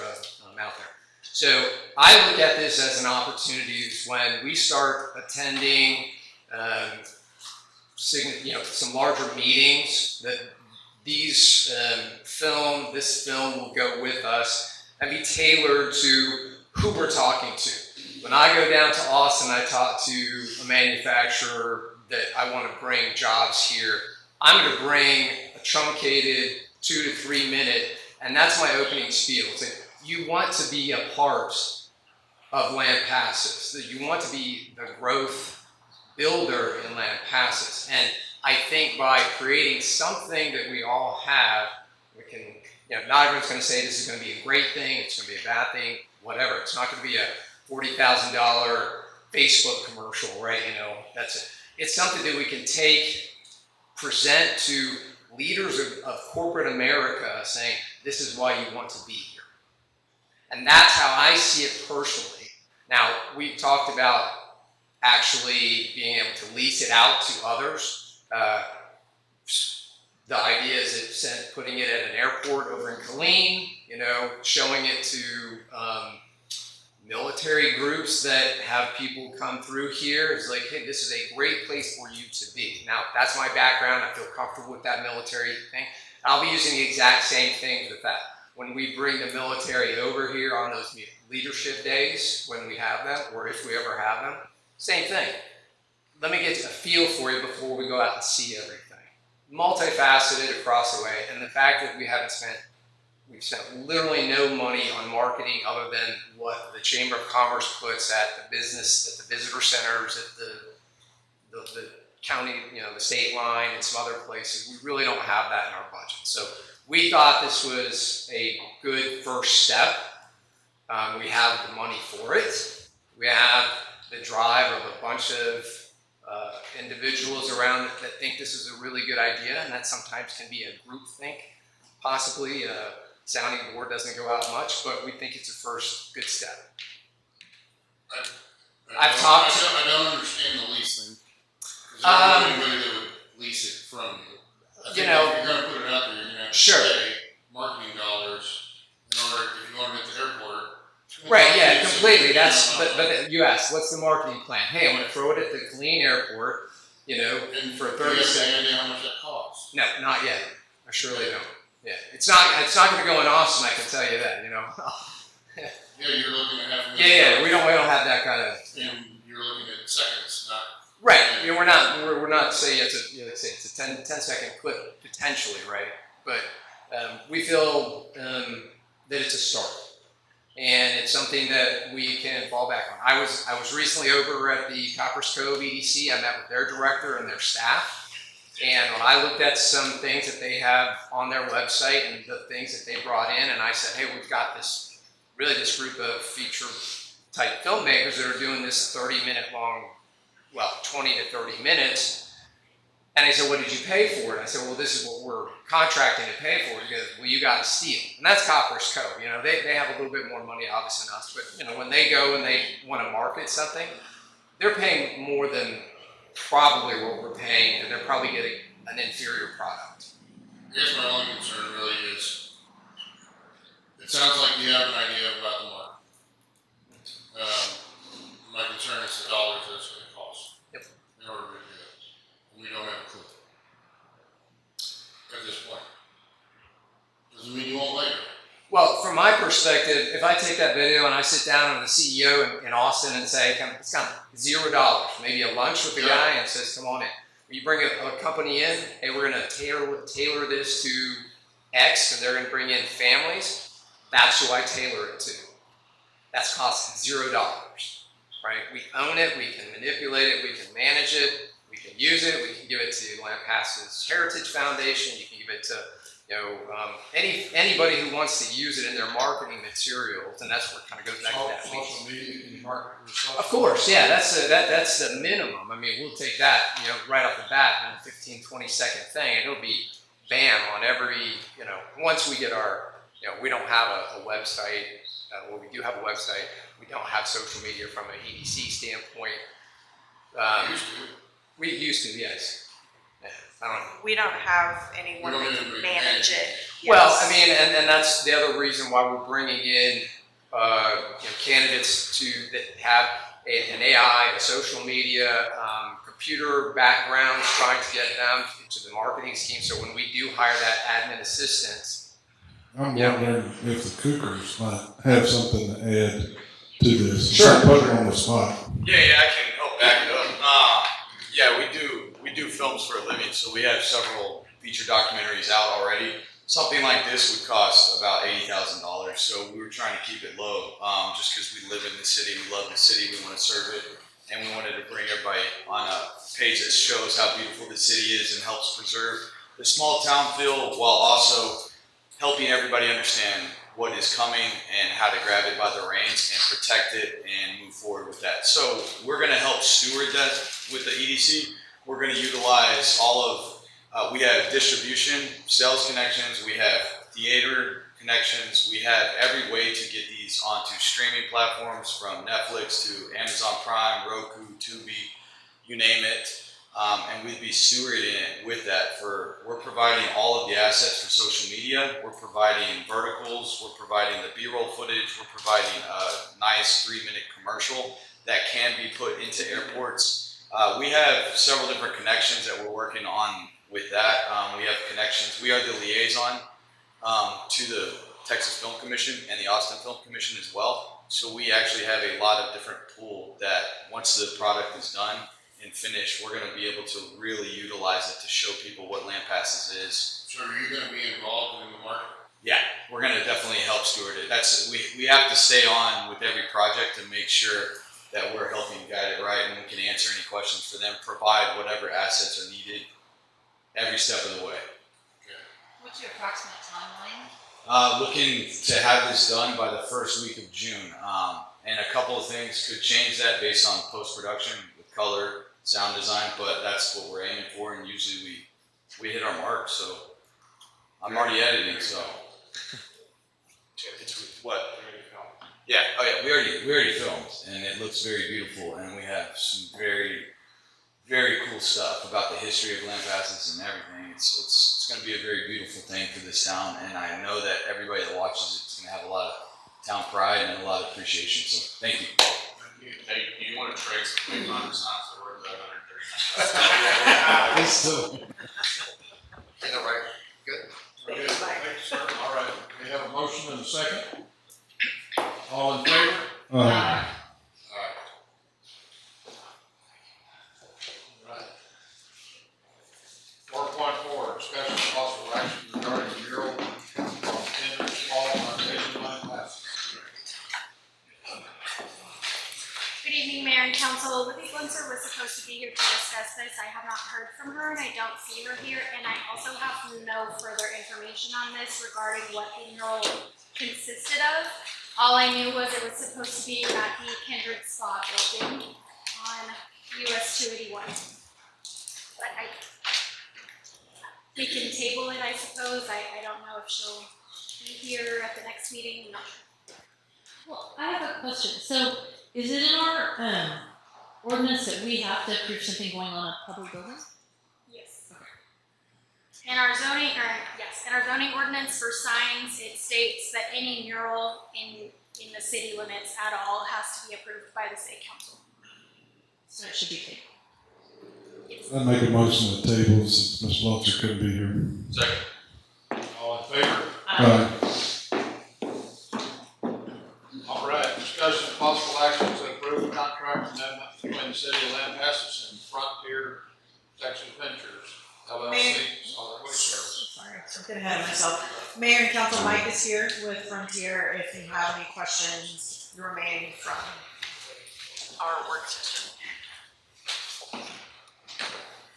My apologies, Mayor and Council, for being tardy today, but I am here. Can I answer any questions? Right, we're up there this If you can get Iran to lower the fuel prices, sure.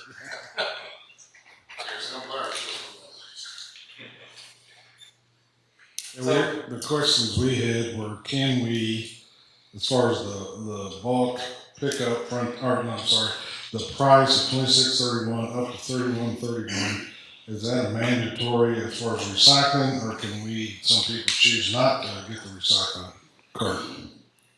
Due to the capital, because we would be investing in a new truck, we'd be investing for carts for everybody, it's kind of an all or nothing thing. We need the whole town to do it to make it work. An a la carte would not work out. And where does that recycling material go? Where does that actually end up? It ends up at Sunbright Recycling in Waco, Texas. They're the closest recycler that handles single stream. They do process the plastic, the paper, the cardboard, what little bits of aluminum. They do not process glass. And we do not have an outlet for glass in this area at this time. So the glass could not be placed in recycling, just in regular trash? No, sir. Okay.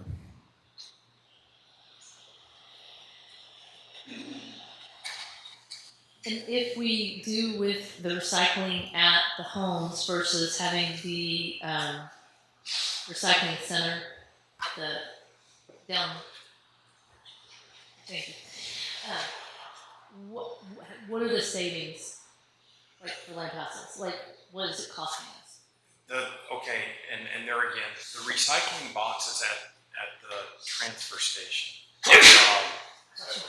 although convenient, the expense of having a truck hook onto that and then haul, literally you can stuff those full, and believe me, your community stuffs those things full every week. I mean, without a doubt, those things get stuffed. But the only amount that you can get in it is literally a ton. Okay, so for 2,000 pounds, you end up paying, and thanks to the city secretary, she gave us a great idea. We were able to cut the price of the haul, but we're still looking at $300 to haul it and then pay for the processing. Because right now, recycle is not, hey, we're turning it in and we're getting a bunch of cash for it. We're paying somebody to process it into a usable form, and then it's moved on down the line.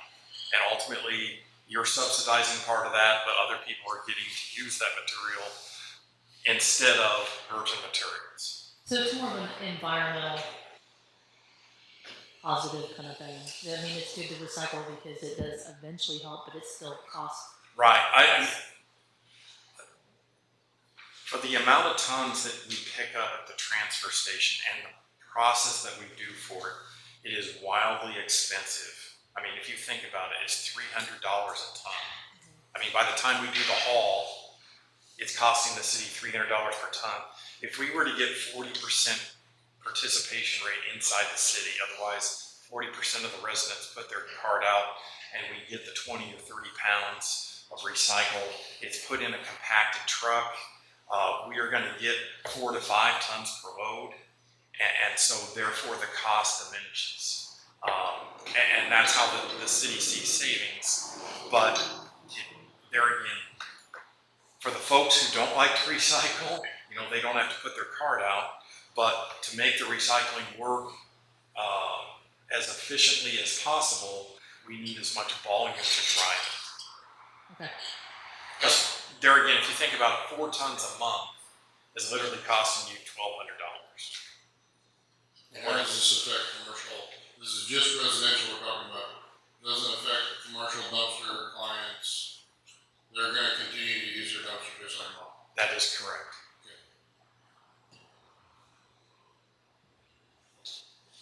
But commercial does have the option to have recycling as well.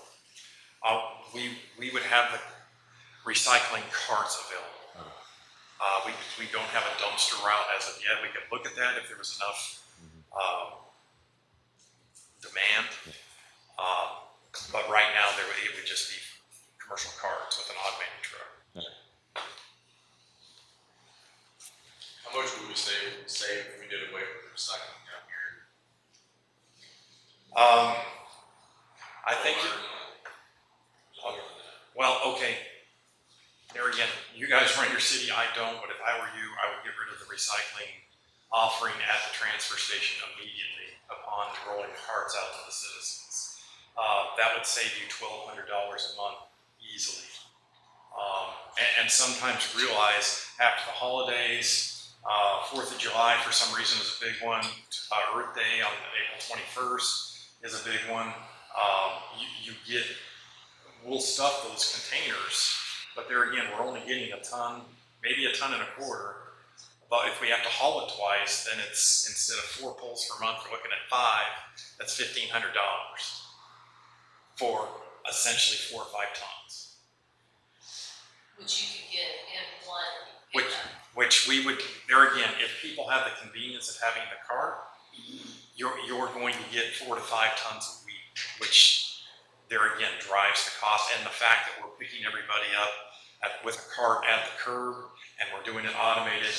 The trash pickup would be automated as well, so we're saving money with labor and time. So we're offsetting some of the cost by automating, and then giving the option to everybody to recycle.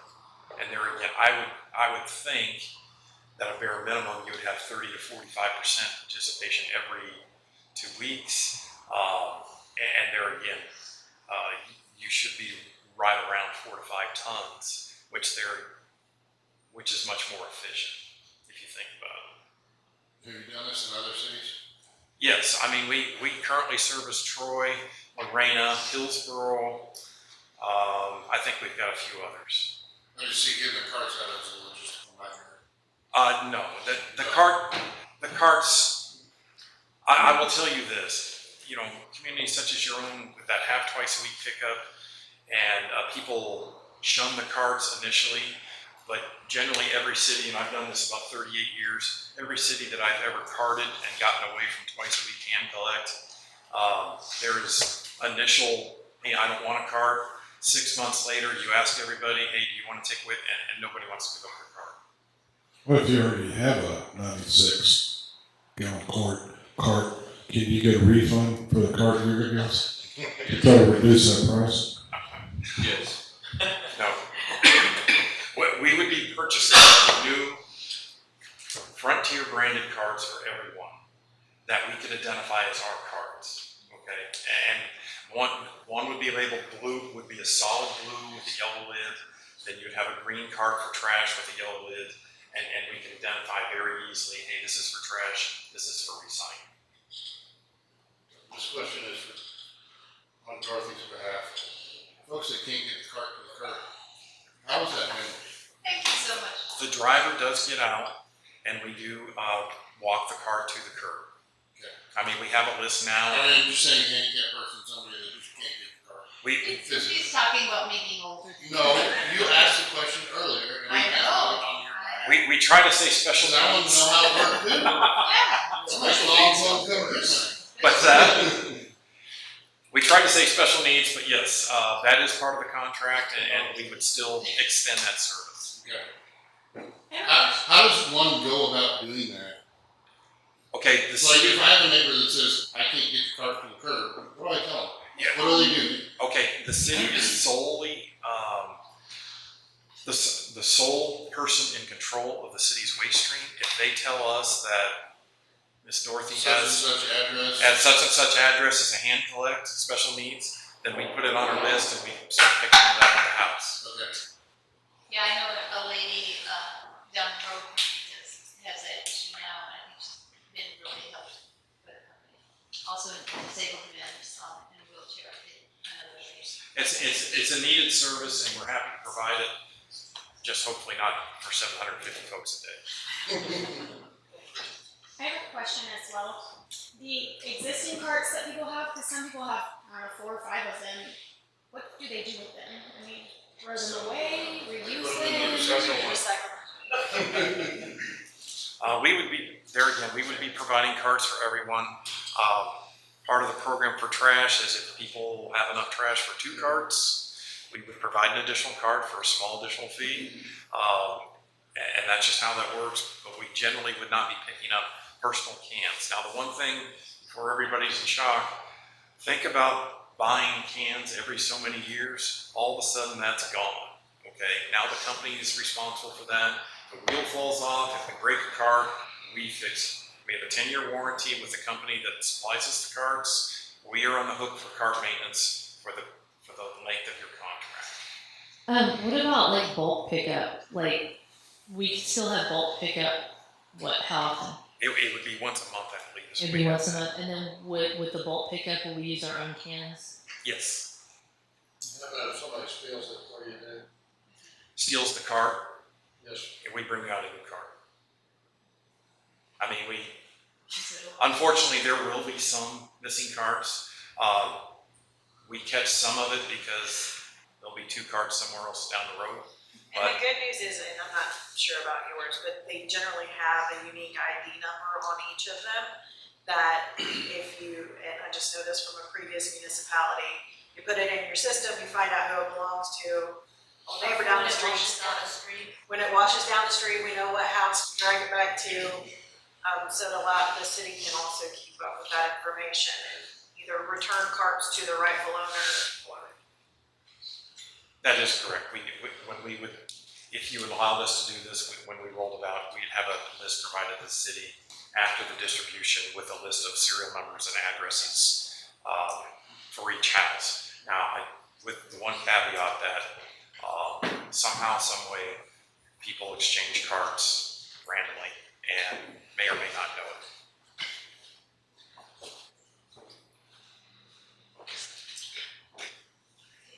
Did you mention tabling this to get feedback from citizens, or what would you say earlier? I think when I met with the mayor and Mayor Pro Tem earlier, Councilwoman Keeney had expressed some interest in getting feedback from the citizens before we take final action on Just this. so we know people to go from 1 pickup a week to 2, education. Yeah, and to just kind of get some feedback, because I know that 2 pickup a week was a big deal. Everybody wanted 2 pickup a week, but you're gonna pay more for that.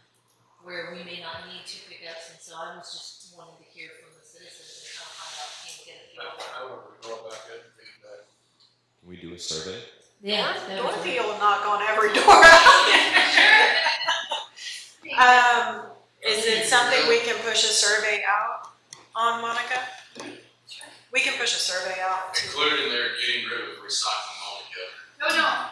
Yeah, I mean, I think it'd be good to give like a couple options. 1 pickup per week, 2 pickups per week and letting them know that there's a cost difference, and then would you use the recycling if there was Right. curbside? Right, so we can create a multi-question survey to push out. I'll work on that And too. Kevin, just in my experience, the 96-gallon cart is huge. It is very large. I mean, we could have a party in it.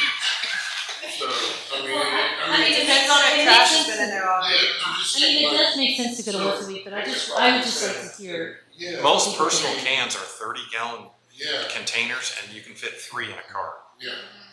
So you figure That's that's, 3 Charlies in one of those? What's that? at least you want. 3 Charlies in one? Not 3 Charlies, but we can fit 3 personal cans. Oh, yeah. Oh, also yard waste, is that part of your?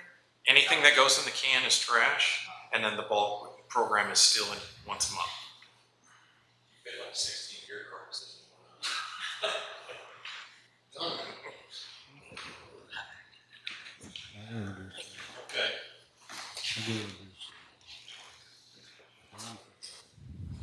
So we make a motion to table. Make a motion to table Frontier Waste Solution until we receive feedback. Second. All in favor?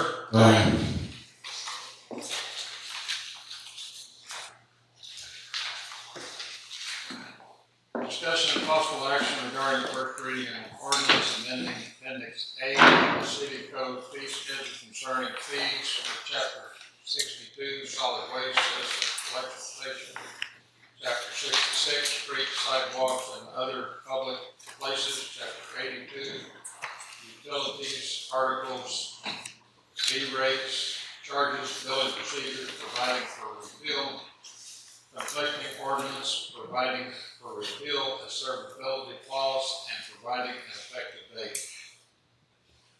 Mayor and council, on behalf of Public Works, I reviewed the fee schedule and adjusted some rates for you guys to review today. I'll go through these. Feel free to interrupt me at any point in time if you have some questions. It's kind of sporadic throughout it, but it all relates to Public Works or the Citizens Collection Station. So, in regard to the Citizens Collection Station, I believe it is a valuable resource. However, we're taking a pretty substantial loss on it. It is used; it's heavily used. However, for the June through July through December timeframe, 2025, it took a $17,000 loss. So I'm just looking to get closer to breaking even on the rates there.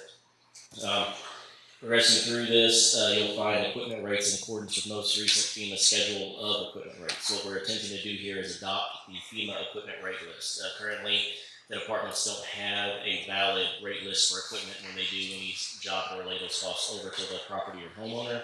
The FEMA equipment rate list will allow us to do that. You'll see street cuts, curb and gutter, curb and gutter and grade verification are all actual costs plus 15% versus previously it was 10%. As we progress through fees, you'll find that the connection fee to any service was $25. I just adjusted it to 60 to cover the administrative overhead.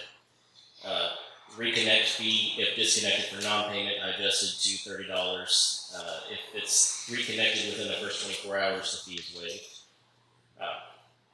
With regard to electric and water, well, generally all services, instead of doing a standard fee for the new service or the new connection, just listed it as cost plus 15%. Currently, the market is so volatile, it's getting a little difficult to pinpoint an actual cost for the new services. So basically, the department's just going to bid the job. If a new service comes in, they'll bid it. It'll be at cost plus 15%. And lastly, I added a fire hydrant extended service charge per month. Currently, we have some contractors that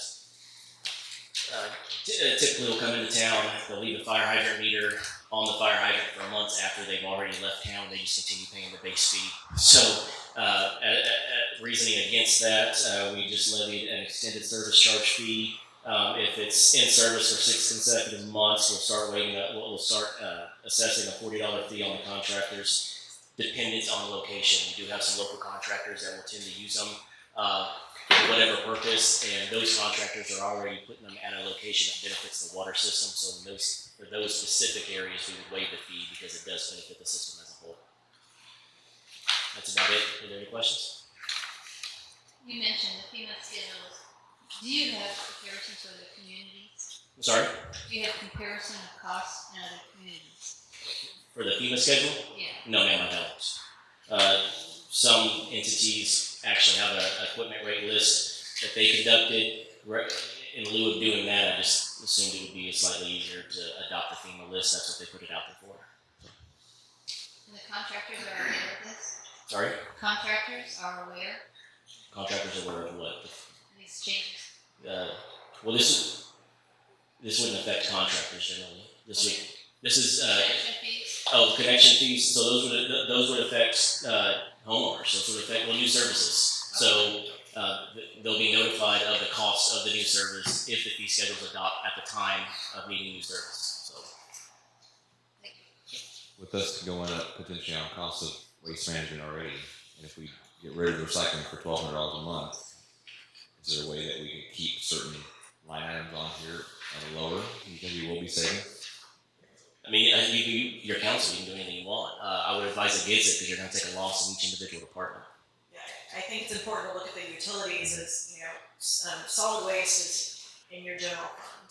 Your electric fees are in your electric fund, and your electric fund subsidizes the expenses of most of your other funds. Your water fees and sewer fees are in your water wastewater fund, where you're needing to make significant capital improvements over the next many decades. And I would like to add that water and electric are revenue-making departments. So in theory, any cost of service should be covered because they're supposed to be self-sustaining. And this is these fee changes are just to bring it up to what we're actually spending. Yes, we're just looking to break even here. We're not trying to make money. Right. So that's the goal. I don't think I've ever heard a government entity say that before. So, if we have a sewer line going down the middle of the road, we would require the property owner to connect to the sewer line going down the middle of the road. As it relates to the fee schedule, I'm not tracking you, Mayor. Not necessarily for the fee schedule, just an actual connection in and of itself. Okay, I gotcha. If based on new ordinances, if a public sewer main is in an alleyway, is in a street, doesn't really matter. A homeowner would be responsible, or a new homeowner, new service would be responsible for the private sewer line from the structure of their home or business to the public sewer main, regardless of location.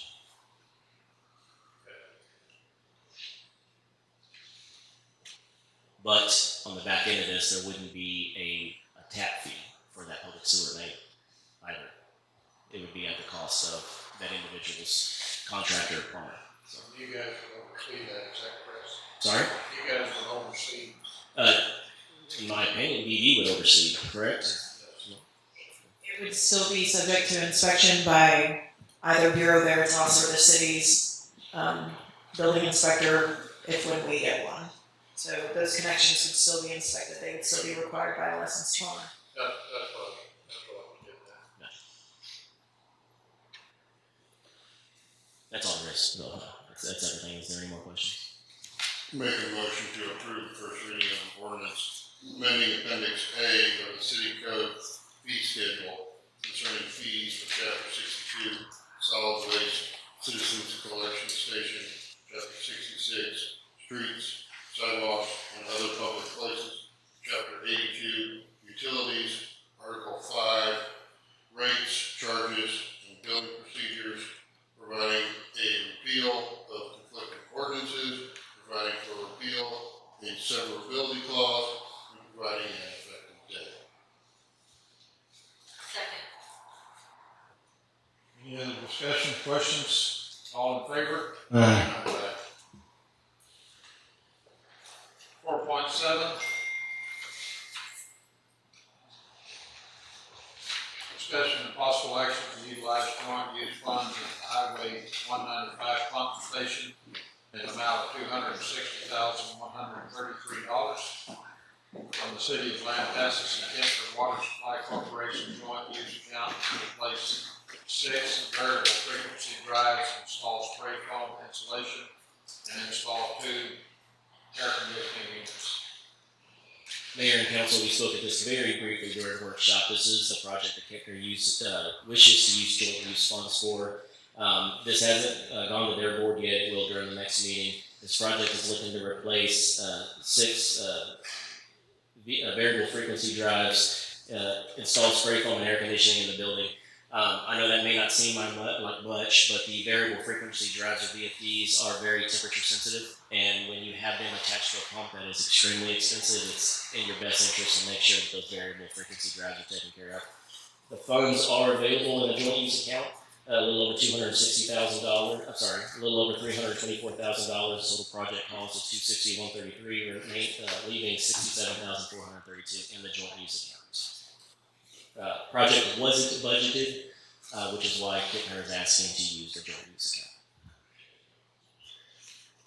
I make a motion to approve utilizing joint use funds at the Highway 195 pump station in the amount of $260,133 from the City of Lampasas and Kettner Water Supply Corporation joint use account to replace 6 variable frequency drives, install spray foam insulation, and install 2 air conditioning units.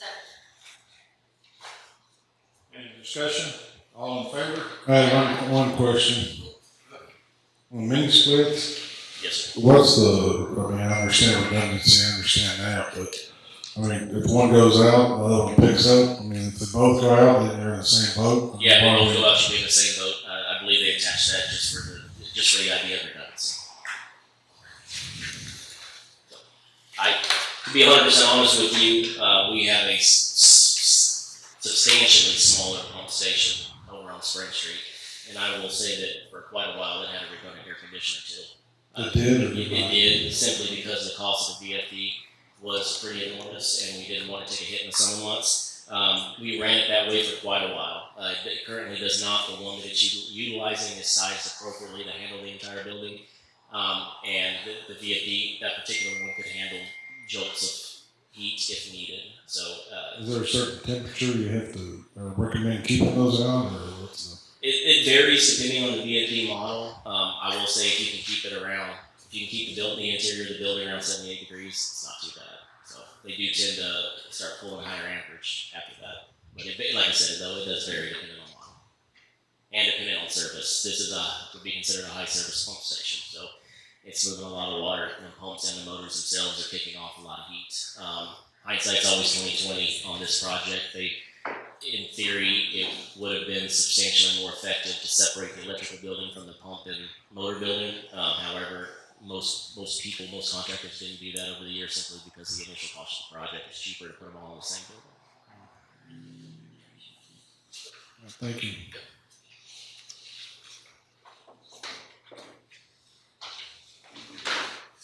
Second. All in favor? Aye. 4.8, discussion and possible action to approve the first reading of an ordinance to modify the City of Lampasas Code of Ordinance, Chapter 82, Utilities, Article 3, Sanitary Sewer System, Division 1, generally.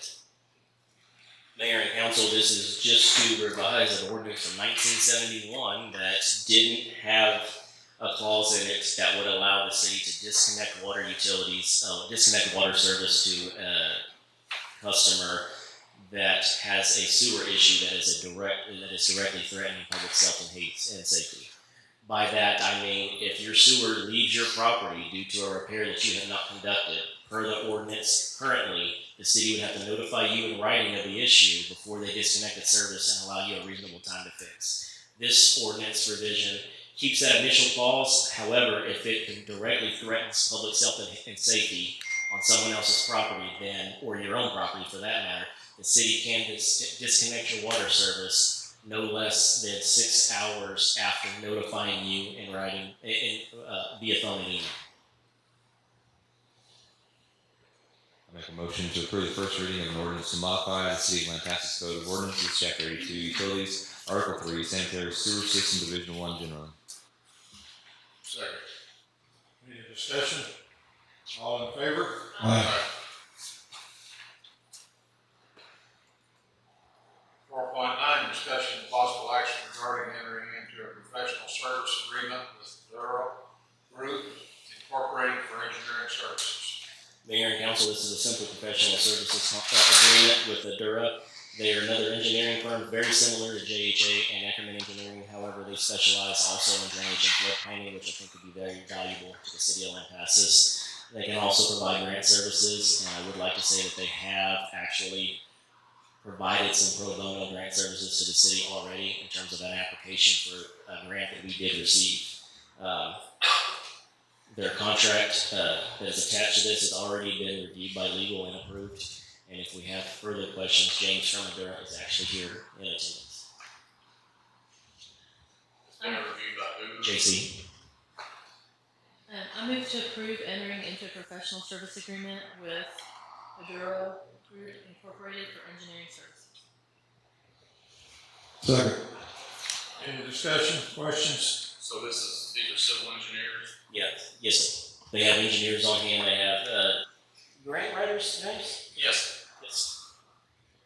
So, like I said, very similar to JHA and Ackerman Engineering. The reason that we knocked on Adura's door and met with them is that they do a lot of drainage master plans, flood planning in general. I think Lampasas, quite honestly, is in need of those services. Is there a reason we don't use anybody local? Okay, so Derek does do drainage work. Yes, drainage master plans, large flood planning, as Derek would say, he's a little outside his purview. So this would be an alternative? Yes. Additional? Oh, yeah. Nothing against Ackerman. Adura's just they're a little more ready to handle some of the larger flood planning efforts. That's all. And this is more for like future planning. Yes. I make a motion to approve the entering into a professional services agreement with Adura Group Incorporated for engineering services. We have a motion and a second on the. Motion and a second already. Yes. All in favor? Aye. Thank you. All right, fun part. 4.10, discussion and consider selection of the winner of the city website photo contest. Make a motion to award number 1 as the month's winner. Second. All in favor? Aye. 4.11, discussion and possible action for consideration of over-the-counter to offer to purchase tax foreclosed property held in trust pursuant to Texas Tax Code Section 3405, located at 1401 East 3rd Street, Lampasas, Texas. Mayor and council, this property has been held by the trustees for the taxing entities in Lampasas County, so Lampasas ISC, the city of Lampasas, and Lampasas County. For past due taxes, I believe that it's gone up for sale and not received any bids. So Mr. Kogan has submitted a bid in the amount of $3,700 to purchase the property, which will then return it to the tax roll. It's obviously less than the market value for the lot. It is less than the past due taxes. However, it does return the property to the tax roll. I'm not sure when it came off and became possession of the trustees. But this does require that the offer go to each of the taxing entities involved for their approval or denial.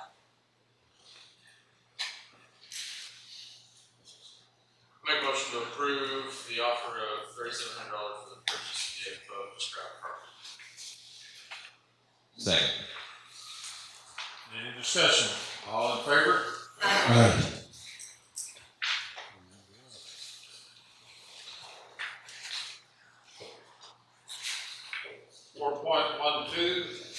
Discussion and consideration of possible authorities authorizing city manager to issue a letter of objection to proposed transmission line route J1.